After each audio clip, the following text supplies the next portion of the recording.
वाहिगुरू जी का खालसा वाहिगुरू जी की फतेह। मेरा मान मेरा पिंड टीवी ते असीं तुहाडा स्वागत करते हैं। तो साड़ी सदा ही कोशिश रहिंदी है कि असीं ਵੱਖ-ਵੱਖ शख्सियतां नूं तुहाडे रूबरू करा के और ਵੱਖ-ਵੱਖ विषयां ते आपां गलबात करिए। तो जी 14 अप्रैल भारत के इतिहास की एक बहुत वड्डी तारीख हैगी आ। इस दिन साडे बहुत ही महान रहबर बहुत ही महान सपूत देश के डॉक्टर भीम राव अंबेडकर उन्हों का जन्मदिन हुंदा आ। तो उन्होंने जीवन उन्होंने जी समाज नूं देश नूं उन्होंने समाजिक जां जी राजनीतिक देन हैगी आ जां समाज होर ਵੱਖ-ਵੱਖ उन्होंने जी जिहड़ा संविधान के निर्माण में देन हैगी ये सारी उन्होंने देन हैगी। उन्होंने जीवनी बारे विशेष तौर पर गलबात करने जानकारी देने लई साडे विच सुशील विरदी जी उचेचे तौर पर साडे विच शामिल हुए ने। पहला आपां उन्हां दा स्वागत करते हैं। सुशील कुमार बिरदी तुहाडा बहुत बहुत स्वागत है जी। बहुत बहुत धन्यवाद खालसा जी। अज तुसीं मैनू मेरा मान मेरा पिंड टीवी ते बुला के परम पूज्य बाबा साहब डॉक्टर भीम राव अंबेडकर साहब के जन्मदिन ते और उन्होंने सारे समाज नूं समुची कौम नूं देश वासियों नूं विदेश वासियों नूं मुबारकबाद देने लई और उन्होंने जीवन संघर्ष ते झात पाउण दे लई चर्चा के विषय के उपर तुसीं मैनूं बुलाया। मैं सारे ਸਰੋਤਿਆਂ ਨੂੰ सब तो पहला फतेह अर्ज करदा वाहिगुरू जी का खालसा वाहिगुरू जी फतेह। जय भीम जय भारत। सारे तो पहले तो आप गल करते हैं भाई डॉक्टर भीम राव अंबेडकर अजिहा नाम हैगा उन्होंने देन बहुत वड्डी हैगी आ पर उस देन के मुताबिक उन्होंने जिहड़ा रुतबा आ देश के विच वो बढ़दा मान सन्मान इस शख्सियत नूं नहीं मिलिया। तो जिमें उन्होंने भारत रत्न का जिहड़ा अवार्ड भी दिता गया बहुत कह सकते लेट तो बहुत समय बाद दिता गया है। ये शख्सियत आ उन्होंने जी दबाउण की कोशिश लगातार की करी है पर कहते भी जिहड़ा सच आ वो छुपदा नहीं गा। ये जी शख्सियत आ जिदा जिदा समा जां लोगों के विच जागृति आ रही है ये ना वड्डा होंदा जा रहा। की कहना चाहोगे? देखो दुनिया ते बहुत महान शख्सियतां जिहड़ा उन्होंने जन्म लिया जी और अपने समय दे विच उन्होंने अपने समाज का देश का और जिथे भी वो रहिंदे आ उन्होंने नाम उच्चा करने के लिए उत्थे दी कम्यूनिटी लई भलाई दे लई योगदान पाया और उन्होंने शख्सियतां नूं याद भी किया जाता क्योंकि उन्होंने उदां दे महान काम किए होंदे आ। परम पूज्य बाबा साहब डॉक्टर भीम राव अंबेडकर साहब जिन्हां दा जन्म भारत दे उस समय दे मध्य प्रदेश उहदा जिला रत्नागिरी और उत्थे दा अंबावाड़े पिंड उत्थे उन्हां दा जन्म 14 अप्रैल 1891 नूं जिहड़ा उन्हां दा राम जी राव उन्हां दे पिता जी उन्हां दे घर दे विच जन्म होया। और बाबा साहब डॉक्टर भीम राव अंबेडकर साहब ने इस देश दे विच जिद्दां जिहड़ी जाति व्यवस्था जां गुलामगिरी जां गैर बराबरी उन्होंने जिहड़ा इस सिस्टम दे विच जन्म लिया और बचपन तो ही अपने पिंडे ते वो संताप वो दुख हंडाए गैर बराबरी जाति व्यवस्था और बहुत मंदा हाल जिथे बंदे नूं बंदा नहीं सी समझिया जांदा और उस समय दे विच उस परिस्थितियां दे विच उन्हां दा जन्म होया और उन्हां विच उन्हां नूं जिहड़ा उन्हां दा पालन पोषण होया और वो वड्डे होए और उन्होंने जदों जिद्दां भी उन्हां दी एज वधदी गई स्कूल गए स्कूल च बखरेवा फर्क जाति फर्क तमाम इदां दीयां घटनावां जिहड़ियां उन्हां दी जिंदगी दे विच उन्हां ने वापरियां और वो बचपन तो लैके उन्हां दी जवानी तक उन्हां दी स्कूल तो लैके उन्हां दे कॉलेज तक उन्हां दे किते दे विच और जिथे वो वड्डी शख्सियत बनी जिद्दां तुसीं हुण सवाल कीता एड्डी वड्डी शख्सियत जिन्हों सूरज नूं लुकोया नहीं जा सकता। बदल जिहड़े आ वो कुछ समय लई तां आ सकदे आ पर ये कुदरत का नियम आ कि उस परमानेंट नहीं स्टे कर सकते। इस तरीके दे नाल इदां दीयां महान शख्सियतां जिन्हां दे अंदर एक वक्री एनर्जी हुंदी आ एक कुछ करन दा समर्था हुंदी आ उन्हां नूं ना तां लुकोया जा सकदा ना समोया जा सकदा। तो एक गल महान है भी सच ने जिहड़ा एक दिन उजागर होके रहना और वो लोकां दे विच उन्हें आके रहना वो समा आ। अज जिहड़ा तुसीं देखो उन्हां दे जाण तो बाद पूरे इंडिया दे विच पूरे देश दे गल नहीं है इंडिया दी भारत तो बाहर जिथे भी बाबा साहब डॉक्टर अंबेडकर साहब पढ़े उत्थों दीयां सरकारां उत्थों दे लोग उत्थों दा वो सारा सिस्टम उन्होंने याद कर रहा। मैं एक खालसा जी तुहाडे नाल गल साझी करना चाहुंदा क्योंकि तुसीं भारत रत्न के बारे जी गल की है कि बाबा साहब डॉक्टर अंबेडकर साहब इदां दा महान हीरा महान रहबर युग पुरुष होया भारत की धरती पर पैदा ਔਰ ਉਹਨਾਂ ਨੂੰ ਇੰਨਾ ਲੰਮਾ ਸਮਾਂ ਬਾਅਦ ਭਾਰਤ ਰਤਨ ਦੀ ਉਪਾਧੀ ਮਿਲਣਾ, ਇਹਦੇ ਪਿੱਛੇ ਕੀ ਕਾਰਨ ਹੈ? ਜਿੱਥੇ ਤੁਸੀਂ ਇਹ ਸਵਾਲ ਜੁੜਿਆ, ਬਹੁਤ ਵੱਡੀ ਗੱਲ ਆ ਇਹ, ਕਿਉਂਕਿ ਲੋਕਾਂ ਨੂੰ ਇਹਦੇ ਬਾਰੇ ਜਾਣਕਾਰੀ ਨਹੀਂ ਹੈ। ਪਰ ਇਹਦੇ ਨਾਲ ਮੈਂ ਇੱਕ ਗੱਲ ਹੋਰ ਜੋੜਨੀ ਚਾਹੁੰਦਾ ਕਿ ਜਦੋਂ ਕੋਲੰਬੀਆ ਯੂਨੀਵਰਸਿਟੀ ਨੇ, ਜਿਹਦੀ ਸਥਾਪਨਾ ਜਿਹੜੀ ਆ 1700 ਕੁਛ ਦੇ ਵਿੱਚ ਹੋਈ ਸੀ, ਉਹਨਾਂ ਨੇ ਆਪਣਾ 250 ਸਾਲਾ ਸਥਾਪਨਾ ਦਿਵਸ ਮਨਾਇਆ, ਤਾਂ ਉਹਨਾਂ ਨੇ ਕੋਲੰਬੀਆ ਯੂਨੀਵਰਸਿਟੀ ਨੇ ਆਪਣੇ 100 ਜਿਹੜੇ ਹੋਣਹਾਰ ਵਿਅਕਤੀ ਆ, ਵਿਦਿਆਰਥੀ ਆ, ਜਿਨ੍ਹਾਂ ਨੇ ਉੱਥੋਂ ਸਟੱਡੀ ਕੀਤੀ, ਔਰ ਉਹਨਾਂ ਨੇ ਆਪਣੇ ਸਮਾਜ ਔਰ ਆਪਣੇ ਰੁਤਬੇ ਦੇ ਹਿਸਾਬ ਦੇ ਨਾਲ ਆਪਣੀ ਕੌਮ ਦੇ ਵਿੱਚ, ਕਮਿਊਨਿਟੀ ਵਿੱਚ, ਦੇਸ਼ ਦੇ ਵਿੱਚ ਬੜਾ ਮਹਾਨ ਕੰਮ ਕੀਤਾ। ਜਦੋਂ ਉਹਨਾਂ ਨੇ ਉਹਨਾਂ ਦੀ ਲਿਸਟ ਬਣਾਈ, ਅਸੀਂ ਤਾਂ ਭਾਰਤ ਦੀ ਗੱਲ ਕਰਦੇ ਹਾਂ, ਜਦੋਂ ਬ੍ਰਿਟਿਸ਼ ਕੋਲੰਬੀਆ ਯੂਨੀਵਰਸਿਟੀ ਨੇ ਉਹਨਾਂ ਮਹਾਨ ਹੋਣਹਾਰ ਵਿਦਿਆਰਥੀਆਂ ਦੀ ਲਿਸਟ ਬਣਾਈ, ਤਾਂ ਭਾਰਤ ਲਈ ਮਾਣ ਵਾਲੀ ਗੱਲ ਹੈ ਕਿ ਸਭ ਤੋਂ ਪਹਿਲੇ ਇੱਕ ਜਿਹੜੇ ਵਿਦਿਆਰਥੀ ਉਹਨਾਂ ਦੀ ਲਿਸਟ ਵਿੱਚ ਆਏ ਉਹ ਪਰਮ ਪੂਜਯ ਬਾਬਾ ਸਾਹਿਬ ਡਾਕਟਰ ਭੀਮ ਰਾਓ ਅੰਬੇਡਕਰ ਆ। ਔਰ ਇਹ ਵੀ ਜਿਹੜੀ ਮਾਣ ਵਾਲੀ ਗੱਲ ਆ। ਔਰ ਉੱਥੇ ਇੱਕ ਅਫਸੋਸ ਵਾਲੀ ਗੱਲ ਆ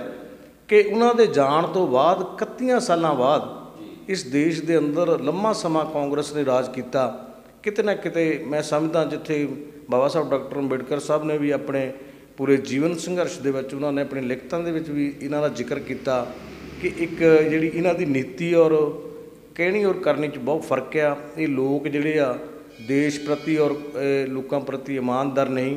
ਇਹ ਮੈਨੂੰ ਲੱਗਦਾ ਕਿ ਇਹਨਾਂ ਦੀ ਬੇਈਮਾਨੀ ਦੇ ਕਾਰਨ ਹੀ ਲੰਬਾ ਸਮਾਂ ਜਿਹੜਾ ਉਹਨਾਂ ਨੂੰ ਇਸ ਦੇਸ਼ ਦੇ ਅੰਦਰ ਜਿਹੜਾ ਉਹਨਾਂ ਨੂੰ ਦਬਾਇਆ ਗਿਆ, ਉਹਨਾਂ ਦੀ ਛਵੀ ਨੂੰ ਲੁਕਾਉਣ ਦੀ ਕੋਸ਼ਿਸ਼ ਕੀਤੀ। ਪਰ ਜਦੋਂ ਉਹਨਾਂ ਦੇ ਪੈਰੋਕਾਰਾਂ ਵੱਲੋਂ ਮਾਨਯਵਰ ਸਾਹਿਬ ਕਾਂਸ਼ੀ ਰਾਮ, ਜਦੋਂ ਉਹਨਾਂ ਨੂੰ ਮੌਕਾ ਮਿਲਿਆ ਇਸ ਦੇਸ਼ ਦੇ ਅੰਦਰ ਆਪਣੀ ਪੋਲੀਟੀਕਲ ਪਾਰਟੀ ਰਾਹੀਂ 2-3 MP ਜਿਤਾ ਕੇ BP ਸਿੰਘ ਦੀ ਸਰਕਾਰ ਬਣੀ, ਤਾਂ ਉਹਨੂੰ ਸ਼ਰਤ ਰੱਖੀ ਕਿ ਅਸੀਂ ਤੁਹਾਡੀ ਸਰਕਾਰ ਨੂੰ ਸਮਰਥਨ ਦੇਵਾਂਗੇ, ਪਰ ਸਾਡੀ ਸ਼ਰਤ ਆ ਤੇ ਕਿ ਤੁਸੀਂ ਇਸ ਦੇਸ਼ ਦੇ ਅੰਦਰ ਪੈਦਾ ਹੋਏ ਮਹਾਨ ਸ਼ਖਸੀਅਤ, ਮਹਾਨ ਰਹਿਬਰ, ਜਿਨ੍ਹਾਂ ਨੇ ਪੂਰੇ ਦੇਸ਼ ਦੀ ਏਕਤਾ, ਅਖੰਡਤਾ ਦੇ ਲਈ ਇਸ ਦੇਸ਼ ਨੂੰ ਜਿਹੜਾ ਬਹੁਤ ਮਹਾਨ ਗ੍ਰੰਥ ਜਿਹੜਾ ਭਾਰਤ ਦਾ ਸੰਵਿਧਾਨ ਦਿੱਤਾ, ਔਰਤ ਨੂੰ ਜਿਹੜਾ ਉਹ ਬਰਾਬਰ ਮਰਦ ਦੇ ਅਧਿਕਾਰ ਦਿੱਤਾ, ਤਮਾਮ ਲੋਕਾਂ ਲਈ, ਪੂਰੇ ਦੇਸ਼ ਲਈ ਉਹਨਾਂ ਨੇ ਬਹੁਤ ਕੁਛ ਦਿੱਤਾ। ਉਸ ਮਹਾਨ ਸ਼ਖਸੀਅਤ ਨੂੰ ਅਸੀਂ ਚਾਹੁੰਦੇ ਹਾਂ ਕਿ ਭਾਰਤ ਰਤਨ ਜਿਹੜਾ ਤੁਸੀਂ ਦਿਓ। ਪਹਿਲੀ ਸ਼ਰਤ ਸਾਡੀ ਇਹ ਆ। ਦੂਸਰੀ, ਇਸ ਦੇਸ਼ ਦੇ ਅੰਦਰ ਮੰਡਲ ਕਮਿਸ਼ਨ ਰਿਪੋਰਟ ਲਾਗੂ ਕਰੋ। ਔਰ BP ਸਿੰਘ ਸਰਕਾਰ ਨੇ ਮਾਨਯਵਰ ਸਾਹਿਬ ਕਾਂਸ਼ੀ ਰਾਮ ਦੀਆਂ ਇਹ ਦੋਨੇ ਸ਼ਰਤਾਂ ਮੰਨ ਕੇ ਪਹਿਲਾਂ ਉਹਨਾਂ ਨੇ ਬਾਬਾ ਸਾਹਿਬ ਡਾਕਟਰ ਭੀਮ ਰਾਓ ਅੰਬੇਡਕਰ ਸਾਹਿਬ ਨੂੰ ਭਾਰਤ ਰਤਨ ਦਿੱਤਾ, ਜਿਹੜਾ ਕਿ ਤੁਸੀਂ ਜਿੱਦਾਂ ਕਹਿਣਾ ਇਹ ਸੱਚ ਹੈ ਬਿਲਕੁਲ, ਕਿ ਬਿਲਕੁਲ ਜਿਹੜੀ ਉਹ ਪੋਲੀਟੀਕਲ ਪਾਰਟੀ ਜਿਨ੍ਹਾਂ ਨੇ ਲੰਮਾ ਸਮਾਂ ਰਾਜ ਕੀਤਾ, ਉਹਨਾਂ ਲੋਕਾਂ ਨੇ ਉਹਨਾਂ ਦੀ ਮਾਨਸਿਕਤਾ, ਗੈਰ ਬਰਾਬਰੀ, ਸਮੰਤਵਾਦੀ ਜਿਹੜੀ ਆ ਅਣਮਨੁੱਖੀ ਮਾਨਸਿਕਤਾ ਦਾ ਸਬੂਤ ਦਿੱਤਾ, ਜਿਹੜਾ ਉਹਨਾਂ ਨੇ ਦਬਾ ਕੇ ਰੱਖਿਆ, ਇਸ ਗੱਲ ਨੂੰ ਲੁਕੋ ਕੇ ਰੱਖਿਆ। ਔਰ ਜਿਹੜੀ ਅੱਜ ਆ ਇਹ ਉਜਾਗਰ ਆ, ਪੂਰਾ ਦੇਸ਼, ਪੂਰਾ ਦੁਨੀਆ ਉਹਨਾਂ ਨੂੰ ਯਾਦ ਕਰ ਰਹੀ ਆ। ਬਿਲਕੁਲ ਜੀ। ਸੁਸ਼ੀਲ ਵਿਰਦੀ ਹੁਣਾਂ ਬਾਰੇ ਵਿਸਤਾਰਪੂਰਵਕ ਦੱਸਿਆ ਕਿ ਜਿਹੜਾ ਉਹਨਾਂ ਨੂੰ ਭਾਰਤ ਰਤਨ ਦਾ ਜਿਹੜਾ ਅਵਾਰਡ ਦਿੱਤਾ ਗਿਆ ਹੈ, ਉਹ ਸਿਰਫ ਉਹਨਾਂ ਦੀ ਯੋਗਤਾ ਕਰਕੇ ਜਾਂ ਉਹਨਾਂ ਦੀ ਜਿਹੜੀ ਦੇਸ਼ ਨੂੰ ਦਿੱਤੀ ਦੇਣ ਹੈ ਉਹਦੇ ਕਰਕੇ ਨਹੀਂ ਦਿੱਤਾ ਗਿਆ, ਪਰ ਉਹ ਵੀ ਇੱਕ ਜਿਹੜੀ ਪੋਲੀਟੀਕਲ ਮਜਬੂਰੀ ਦੀ ਹਾਲਾਤ ਦੇ ਵਿੱਚ ਇਹ ਜਿਹੜਾ ਦੇਸ਼ ਹੈਗਾ ਜਾਂ ਇਹਦਾ ਹੁਕਮਰਾਨ ਹੈਗਾ ਉਹਨਾਂ ਵੱਲੋਂ ਦਿੱਤਾ ਗਿਆ ਆ। ਅਤੇ ਜਿਸ ਪੋਲੀਟੀਕਲ ਪਾਰਟੀ ਨੇ ਬਹੁਤ ਲੰਬਾ ਸਮਾਂ ਕਾਂਗਰਸ ਨੇ ਰਾਜ ਕੀਤਾ ਹੈ, ਉਹਦੇ ਰਾਜ ਵਿੱਚ ਇਹ ਜਿਹੜਾ ਭਾਰਤ ਰਤਨ ਨਹੀਂ ਦਿੱਤਾ ਗਿਆ। ਅਤੇ ਕੁਝ ਅਰਸੇ ਲਈ BP ਸਿੰਘ ਜਿਹੜੇ ਆਪਣੇ ਪ੍ਰਧਾਨ ਮੰਤਰੀ ਬਣੇ ਸੀ, ਉਹਨਾਂ ਰਾਜਕਾਲ ਦੇ ਵਿੱਚ, ਅਤੇ ਮਾਨਯਵਰ ਕਾਂਸ਼ੀ ਰਾਮ ਉਹਨਾਂ ਦੇ ਜਿਹੜੇ ਬਾਬੂ ਕਾਂਸ਼ੀ ਰਾਮ ਜੀ ਹੋਏ ਆ, ਉਹਨਾਂ ਦੀ ਜਿਹੜੀ ਰਾਜਨੀਤਿਕ ਸੂਝ-ਬੂਝ ਦੇ ਕਰਕੇ ਇਹ ਜਿਹੜਾ ਅਵਾਰਡ ਉਹਨਾਂ ਨੂੰ ਦਿੱਤਾ ਗਿਆ। ਇਹ ਬਹੁਤ ਵੱਡੀ ਤਰਾਸਦੀ ਜਿਹੜੀ ਆ ਉਹ ਕਹੀ ਜਾ ਸਕਦੀ ਹੈ ਕਿ ਐਡਾ ਜਿਹੜਾ ਮਹਾਨ ਰਹਿਬਰ ਆ, ਐਡੀ ਬਹੁਤ ਜਿਹਦੀ ਮਹਾਨ ਦੇਣ ਆ ਦੇਸ਼ ਨੂੰ, ਜਿਹੜਾ ਸੰਵਿਧਾਨ ਦੇ ਨਿਰਮਾਣ ਦੇ ਵਿੱਚ ਜਿਹੜੇ ਦੱਬੇ ਕੁਚਲੇ ਲੋਕ ਆ ਉਹਨਾਂ ਨੂੰ ਉੱਪਰ ਉੱਠਣ ਦੇ ਵਿੱਚ, ਸਮਾਜਿਕ ਬਰਾਬਰੀ ਦੇ ਵਿੱਚ, ਨਿਆਂ ਦੇ ਵਿੱਚ ਇਹਨਾਂ ਦਾ ਬਹੁਤ ਵੱਡਾ ਯੋਗਦਾਨ ਹੈ। ਉਸ ਸ਼ਖਸੀਅਤ ਨੂੰ ਜਿਹੜਾ ਭਾਰਤ ਰਤਨ ਦਾ ਅਵਾਰਡ ਵੀ ਆ, ਉਹਨਾਂ ਤੋਂ ਬਾਅਦ 31 ਸਾਲ ਤੇ ਲੰਬੇ ਅਰਸੇ ਦੇ ਬਾਅਦ ਇੰਤਜ਼ਾਰ ਤੋਂ ਬਾਅਦ ਜਿਹੜਾ ਆ ਉਹ ਵੀ ਪੋਲੀਟੀਕਲ ਘਟਨਾਕ੍ਰਮ ਦੇ ਵਿੱਚ ਦਿੱਤਾ ਗਿਆ, ਨਾ ਕਿ ਉਹਨਾਂ ਦੀ ਯੋਗਤਾ ਜਾਂ ਉਹਨੇ ਦੇਣ ਨੂੰ ਮੱਦੇ-ਨਜ਼ਰ ਰੱਖਦੇ ਹੋਏ ਦਿੱਤਾ ਗਿਆ ਹੈ। ਸੋ ਹੁਣ ਬਿਰਦੀ ਸਾਹਿਬ, ਆਪਾਂ ਇਸ ਗੱਲ 'ਤੇ ਆਉਂਦੇ ਹਾਂ ਕਿ ਜਦੋਂ ਆਪਾਂ ਦੁਨੀਆ ਦੇ ਵੱਧ ਪੜ੍ਹੇ ਲਿਖੇ ਇਨਸਾਨਾਂ ਦੀ ਗੱਲ ਕਰਦੇ ਹਾਂ ਤਾਂ ਉਹਨਾਂ ਵਿੱਚੋਂ ਪਹਿਲੇ ਪ੍ਰਮੁੱਖ ਨਾਮਾਂ ਦੇ ਵਿੱਚ ਡਾਕਟਰ B.R. ਅੰਬੇਡਕਰ ਹੋਣਾ ਦਾ ਜਿਹੜਾ ਨਾਂ ਆਉਂਦਾ ਹੈਗਾ ਆ। ਅਤੇ ਆਪਾਂ ਇੱਕ ਪਾਸੇ ਇਤਿਹਾਸ ਵਿੱਚ ਦੇਖਦੇ ਹਾਂ ਵੀ ਜਿਹੜੇ ਜਿਨ੍ਹਾਂ ਨੂੰ ਅਛੂਤ ਸਮਝਿਆ ਜਾਂਦਾ ਸੀ, ਨੀਵੀਆਂ ਜਾਤਾਂ ਸਮਝਿਆ ਜਾਂਦਾ ਸੀ, ਇਸ ਦੇਸ਼ ਦੇ ਵਿੱਚ ਉਹਨਾਂ ਵਾਸਤੇ ਪੜ੍ਹਾਈ ਦਾ ਕੋਈ ਪ੍ਰਬੰਧ ਨਹੀਂ ਸੀ। ਇਹਨਾਂ ਦੀ ਪੜ੍ਹਾਈ ਕਿਵੇਂ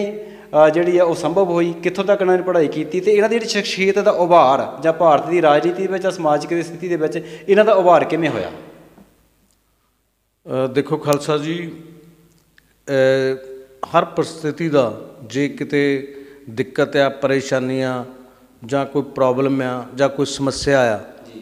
ਤਾਂ ਕੁਦਰਤ ਦੇ ਤੌਰ 'ਤੇ ਕਿਤੇ ਨਾ ਕਿਤੇ ਉਹ ਸਮੱਸਿਆ ਜੇ ਹੈ ਤਾਂ ਸਮੱਸਿਆ ਦਾ ਹੱਲ ਵੀ ਹੈ। ਤੋ ਭਾਰਤ ਦੇ ਲੱਖਾਂ ਕਰੋੜਾਂ ਅਛੂਤਾਂ ਦੱਬੇ ਕੁਚਲੇ ਲੋਕ ਉਹ ਖੁਸ਼ਕਿਸਮਤ ਆ ਕਿ ਉਸ ਵੇਲੇ ਜਿਹੜਾ ਉਹ ਉੱਥੇ ਦੀ ਰਿਆਸਤ ਦੇ ਵਿੱਚ ਜਿਹੜਾ ਰਾਜ ਸੀਗਾ ਉਹ ਸ਼ਿਵਾਜੀ ਰਾਓ ਮਹਾਰਾਜ ਜੀ ਦਾ ਰਾਜ ਸੀ। ਔਰ ਉਹਨਾਂ ਨੇ ਮਤਲਬ ਜਦੋਂ ਬਾਬਾ ਸਾਹਿਬ ਡਾਕਟਰ ਅੰਬੇਡਕਰ ਸਾਹਿਬ ਨੂੰ ਮੈਟ੍ਰਿਕ ਉਹਨਾਂ ਨੇ ਪਾਸ ਕੀਤੀ, ਅੱਵਲ ਆਏ, ਉਹਨਾਂ ਨੂੰ ਸਨਮਾਨਿਤ ਕੀਤਾ ਗਿਆ ਉੱਥੋਂ ਦੀ ਕਮਿਊਨਿਟੀ ਦੁਆਰਾ, ਉਹਨਾਂ ਦੇ ਸਮਾਜ ਦੁਆਰਾ। ਤਾਂ ਉਹਨਾਂ ਨੇ ਉਹਨਾਂ ਨੂੰ ਸਕਾਲਰਸ਼ਿਪ ਤਹਿਤ ਵਿਦੇਸ਼ ਦੀ ਧਰਤੀ 'ਤੇ ਪੜ੍ਹਨ ਲਈ ਭੇਜਿਆ ਕਿ ਇਹ ਬਾਬਾ ਸਾਹਿਬ ਦੇ ਪੜ੍ਹਾਈ ਦੇ ਪਿੱਛੇ ਬਹੁਤ ਵੱਡਾ ਜਿਹੜਾ ਹੱਥ ਉਸ ਸਮੇਂ ਦੀ ਜਿਹੜੀ ਰਿਆਸਤ ਦੇ ਮਹਾਰਾਜਾ ਸੀਗੇ ਸ਼ਾਹੂ ਜੀ ਸ਼ਿਵਾਜੀ ਰਾਓ ਮਹਾਰਾਜ, ਉਹਨਾਂ ਨੇ ਮਤਲਬ ਉਹਨਾਂ ਦਾ ਇਹ ਮਤਲਬ ਜਿਹੜੀ ਵੱਡੀ ਮੈਂ ਕਹਿੰਦਾ ਦੇਣ ਆ। ਔਰ ਬਾਬਾ ਸਾਹਿਬ ਨੂੰ ਮੌਕਾ ਮਿਲਿਆ ਸਕਾਲਰਸ਼ਿਪ ਤਹਿਤ, ਔਰ ਉਹਨਾਂ ਨੇ ਵਿਦੇਸ਼ ਦੀ ਧਰਤੀ 'ਤੇ ਜਾ ਕੇ ਇਹ ਪੜ੍ਹਾਈ ਕੀਤੀ, ਉੱਚ ਸਿੱਖਿਆ ਪ੍ਰਾਪਤ ਕੀਤੀ। ਔਰ ਸਿੱਖਿਆ ਪ੍ਰਾਪਤ ਕਰਨ ਤੋਂ ਬਾਅਦ ਉਹਨਾਂ ਨੇ ਆਪਣੇ ਪਰਿਵਾਰ ਦਾ ਔਰ ਆਪਣੇ ਤੱਕ ਹੀ ਸੀਮਿਤ ਰਹਿਣ ਦਾ ਨਹੀਂ ਸੋਚਿਆ। ਉਹਨਾਂ ਨੇ ਇੱਕ ਸੰਕਲਪ ਲਿਆ ਕਿ ਇਹ ਜਿਹੜੇ ਲੋਕ ਆ, ਜਿਹੜਾ ਦੁੱਖ ਮੈਂ ਬਚਪਨ ਤੋਂ ਲੈ ਕੇ ਕਾਲਜ ਤੱਕ ਆਪਣੇ ਪਿੰਡੇ 'ਤੇ ਹੰਢਾਇਆ, ਅਤੇ ਮੈਂ ਇਹ ਚਾਹੁੰਦਾ ਕਿ ਮੈਂ ਇਸ ਸਮਾਜ ਦੀਆਂ ਤਕਦੀਰਾਂ ਬਦਲਾਂ, ਇਹਨਾਂ ਦੀ ਗੁਲਾਮੀ ਦੀਆਂ ਜੰਜੀਰਾਂ ਨੂੰ ਤੋੜਾਂ। ਉਹ ਜਿਹੜਾ ਆਪਣੇ ਅੰਦਰ ਉਹਨਾਂ ਨੇ ਸੰਕਲਪ ਕੀਤਾ, ਉਹੀ ਮਤਲਬ ਜਿਹੜੀ ਉਹਨਾਂ ਦੀ ਵਿੱਦਿਆ ਉਚੇਰੀ ਲੈਣ ਤੋਂ ਬਾਅਦ ਉਹ ਪੂਰੇ ਦੇਸ਼ ਦੇ ਵਿੱਚ, ਚਾਹੇ ਉਹ ਸੰਵਿਧਾਨ ਦੇ ਰੂਪ 'ਚ ਸਾਨੂੰ ਮਿਲਿਆ, ਚਾਹੇ ਉਹਨਾਂ ਦੁਆਰਾ ਕੀਤੇ ਹੋਏ ਸੰਘਰਸ਼ ਜਿਹੜਾ ਉਹਨਾਂ ਨੇ ਆਪਣੇ ਸਮੇਂ ਦੇ ਵਿੱਚ ਚਾਹੇ ਉਹ ਆਜ਼ਾਦੀ ਤੋਂ ਪਹਿਲਾਂ ਹੋਵੇ ਚਾਹੇ ਬਾਅਦ 'ਚ ਹੋਵੇ, ਉਹਨਾਂ ਨੇ ਕੀਤਾ। ਮੈਂ ਤੁਹਾਡੇ ਨਾਲ ਸਵਾਲ ਇਹ ਕੀਤਾ ਵੀ ਉਹਨਾਂ ਦੀ ਸ਼ਖਸੀਅਤ ਦਾ ਉਭਾਰ ਕਿਵੇਂ ਹੋਇਆ? ਆਪਾਂ ਨੂੰ ਪਤਾ ਵੀ ਉਹਨਾਂ ਨੇ ਵਿਦੇਸ਼ ਦੇ ਵਿੱਚ ਆ ਕੇ ਜਿਹੜੀ ਆ ਉਹ ਪੜ੍ਹਾਈ ਕੀਤੀ, ਅਮਰੀਕਾ ਗਿਆ, ਇੰਗਲੈਂਡ ਤੋਂ ਬਾਅਦ ਜਦੋਂ ਆ ਕੇ ਉਹਨਾਂ ਨੇ ਬੈਰਿਸਟਰ ਦੀ ਜਿਹੜੀ ਆਪਣੀਆਂ ਡਿਗਰੀ ਹਾਸਲ ਕੀਤੀ ਹੈ। ਇੱਥੋਂ ਜਦੋਂ ਡਿਗਰੀ ਹਾਸਲ ਕਰਕੇ ਭਾਰਤ ਦੇ ਵਿੱਚ ਆ ਕੇ ਉਹਨਾਂ ਨੇ ਆਪਣੀ ਵਕਾਲਤ ਸ਼ੁਰੂ ਕੀਤੀ ਆ। ਉਹ ਤੋਂ ਬਾਅਦ ਇਹਨਾਂ ਦੀ ਸ਼ਖਸੀਅਤ ਸੀਗੀ, ਉਸ ਵੇਲੇ ਤੱਕ ਤਾਂ ਭਾਰਤ ਦੇ ਵਿੱਚ ਇਹਨਾਂ ਤੱਕ ਬਹੁਤਾ ਨਾਂ ਜਿਹੜਾ ਨਹੀਂ ਸੀਗਾ। ਸ਼ਖਸੀਅਤ ਦਾ ਉਭਾਰ ਹੋਣ ਦੇ ਕੀ ਕਾਰਨ ਸੀ? ਕਿਹੜੀਆਂ ਪਰਿਸਥਿਤੀਆਂ ਸੀ ਜਿਹਨਾਂ ਇਹ ਜਿਹੜਾ ਡਾਕਟਰ ਭੀਮ ਰਾਓ ਅੰਬੇਡਕਰ ਹੈ, ਭਾਰਤ ਦੀ ਜਿਹੜੀ ਰਾਜਨੀਤਿਕ ਜਾਂ ਸਮਾਜ ਸਥਿਤੀ ਦੇ ਵਿੱਚ ਇਹਨਾਂ ਦਾ ਉਭਾਰ ਹੋਇਆ? ਬਿਲਕੁਲ, ਮੈਂ ਜਦੋਂ ਆਪਣੀ ਪਹਿਲਾਂ ਗੱਲ 'ਚ ਤੁਹਾਨੂੰ ਦੱਸੀ ਗੱਲ ਵੀ ਬਾਬਾ ਸਾਹਿਬ ਡਾਕਟਰ ਅੰਬੇਡਕਰ ਸਾਹਿਬ ਬਚਪਨ ਤੋਂ ਜਿਹੜਾ ਉਹਨਾਂ ਦੇ ਮਨ ਦੇ ਵਿੱਚ ਤੜਪ ਜੋ ਉਹਨਾਂ ਨੇ ਗੈਰ ਬਰਾਬਰੀ ਇਸ ਵਿਵਸਥਾ ਦੇ ਤਹਿਤ ਅਪਮਾਨ ਸਹਿਆ, ਚਾਹੇ ਉਹ ਜਾਤੀ ਦਾ ਹੋਵੇ, ਸਮੰਤਵਾਦੀ ਲੋਕਾਂ ਦੇ ਕੋਲੋਂ ਹੋਵੇ, ਚਾਹੇ ਸਕੂਲ ਦੇ ਵਿੱਚ ਹੋਵੇ, ਚਾਹੇ ਉਹਨਾਂ ਦੇ ਨਾਲ ਉਹਨਾਂ ਦੇ ਜਿਹੜਾ ਉਹਨਾਂ ਦਾ ਕਿੱਤਾ ਬਣਿਆ ਜਾਂ ਜਿੱਥੇ ਉਹਨਾਂ ਨੂੰ ਰਿਆਸਤ ਦੇ ਵਿੱਚ ਨੌਕਰੀ ਕਰਨ ਦਾ ਮੌਕਾ ਮਿਲਿਆ, ਉੱਥੋਂ ਦੇ ਜਿਹੜਾ ਕਲਾਸ 4 ਜਿਹੜਾ ਸਟਾਫ ਆ ਉਹਨਾਂ ਦੁਆਰਾ ਅਪਮਾਨਿਤ ਕੀਤਾ ਗਿਆ। ਇਹ ਤਮਾਮ ਜਿਹੜਾ ਉਹ ਗੱਲਾਂ ਆ ਜਿਹੜੀਆਂ ਉਹਨਾਂ ਦੇ ਮਨ ਦੇ ਵਿੱਚ ਜਿਹੜੀਆਂ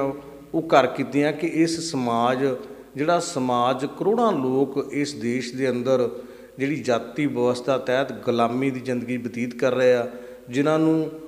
ਪਸ਼ੂਆਂ ਦੇ ਬਰਾਬਰ ਵੀ ਸਮਝਿਆ ਨਹੀਂ ਜਾਂਦਾ। ਇੱਕ ਪਾਣੀ ਦੇ ਤਲਾਅ ਦੇ ਵਿੱਚ ਕੁੱਤਾ ਤਾਂ ਪਾਣੀ ਪੀ ਸਕਦਾ, ਪਰ ਉੱਥੇ ਜਿਹੜਾ ਮਨੁੱਖ ਆ, ਇਨਸਾਨ ਆ, ਉਹਨੂੰ ਉਹ ਜਿਹੜੇ ਅਛੂਤ ਲੋਕ ਆ, ਜਿਨ੍ਹਾਂ ਨੂੰ ਅਖੌਤੀ ਅਛੂਤ ਕਿਹਾ ਗਿਆ, ਅਨਟੱਚੇਬਲ ਲੋਕ ਕਿਹਾ ਗਿਆ, ਬਾਬਾ ਨੇ ਆਪਣੇ ਸ਼ਬਦਾਂ ਰਾਹੀਂ ਕਿਹਾ ਵੀ ਜਿਨ੍ਹਾਂ ਨੂੰ ਅਛੂਤ ਸਮਝਿਆ ਜਾਂਦਾ, ਉਹਨਾਂ ਲੋਕਾਂ ਨੂੰ ਇਸ ਸਿਸਟਮ ਤਹਿਤ ਬਰਾਬਰ ਦੇ ਹੱਕ ਨਹੀਂ ਹਨ। ਉਹ ਗੈਰ ਬਰਾਬਰੀ ਦਾ ਜਿਹੜਾ ਜੀਵਨ ਬਤੀਤ ਕਰ ਰਹੇ ਆ, ਉਹਨਾਂ 'ਤੇ ਅਣਮਨੁੱਖੀ ਤਸੀਹੇ ਹੋ ਰਹੇ ਆ। ਇਹ ਸਾਰੇ ਤਮਾਮ ਦਰਦ ਉਹਨਾਂ ਦੇ ਜਿਹੜੇ ਸੀਨੇ ਦੇ ਵਿੱਚ ਸੀ। ਔਰ ਉਹਨਾਂ ਨੂੰ ਜਿਹੜਾ ਇਹ ਵੱਡੀ ਉਚੇਰੀ ਸਿੱਖਿਆ ਤੋਂ ਬਾਅਦ ਸਮਾਜ ਅੰਦਰ ਇੱਕ ਥਾਂ ਮਿਲੀ, ਲੋਕਾਂ ਨੇ ਉਹਨਾਂ ਨੂੰ ਆਪਣਾ ਆਗੂ ਮੰਨਿਆ, ਔਰ ਉਹਨਾਂ ਨੇ ਇੱਕ ਇਮਾਨਦਾਰ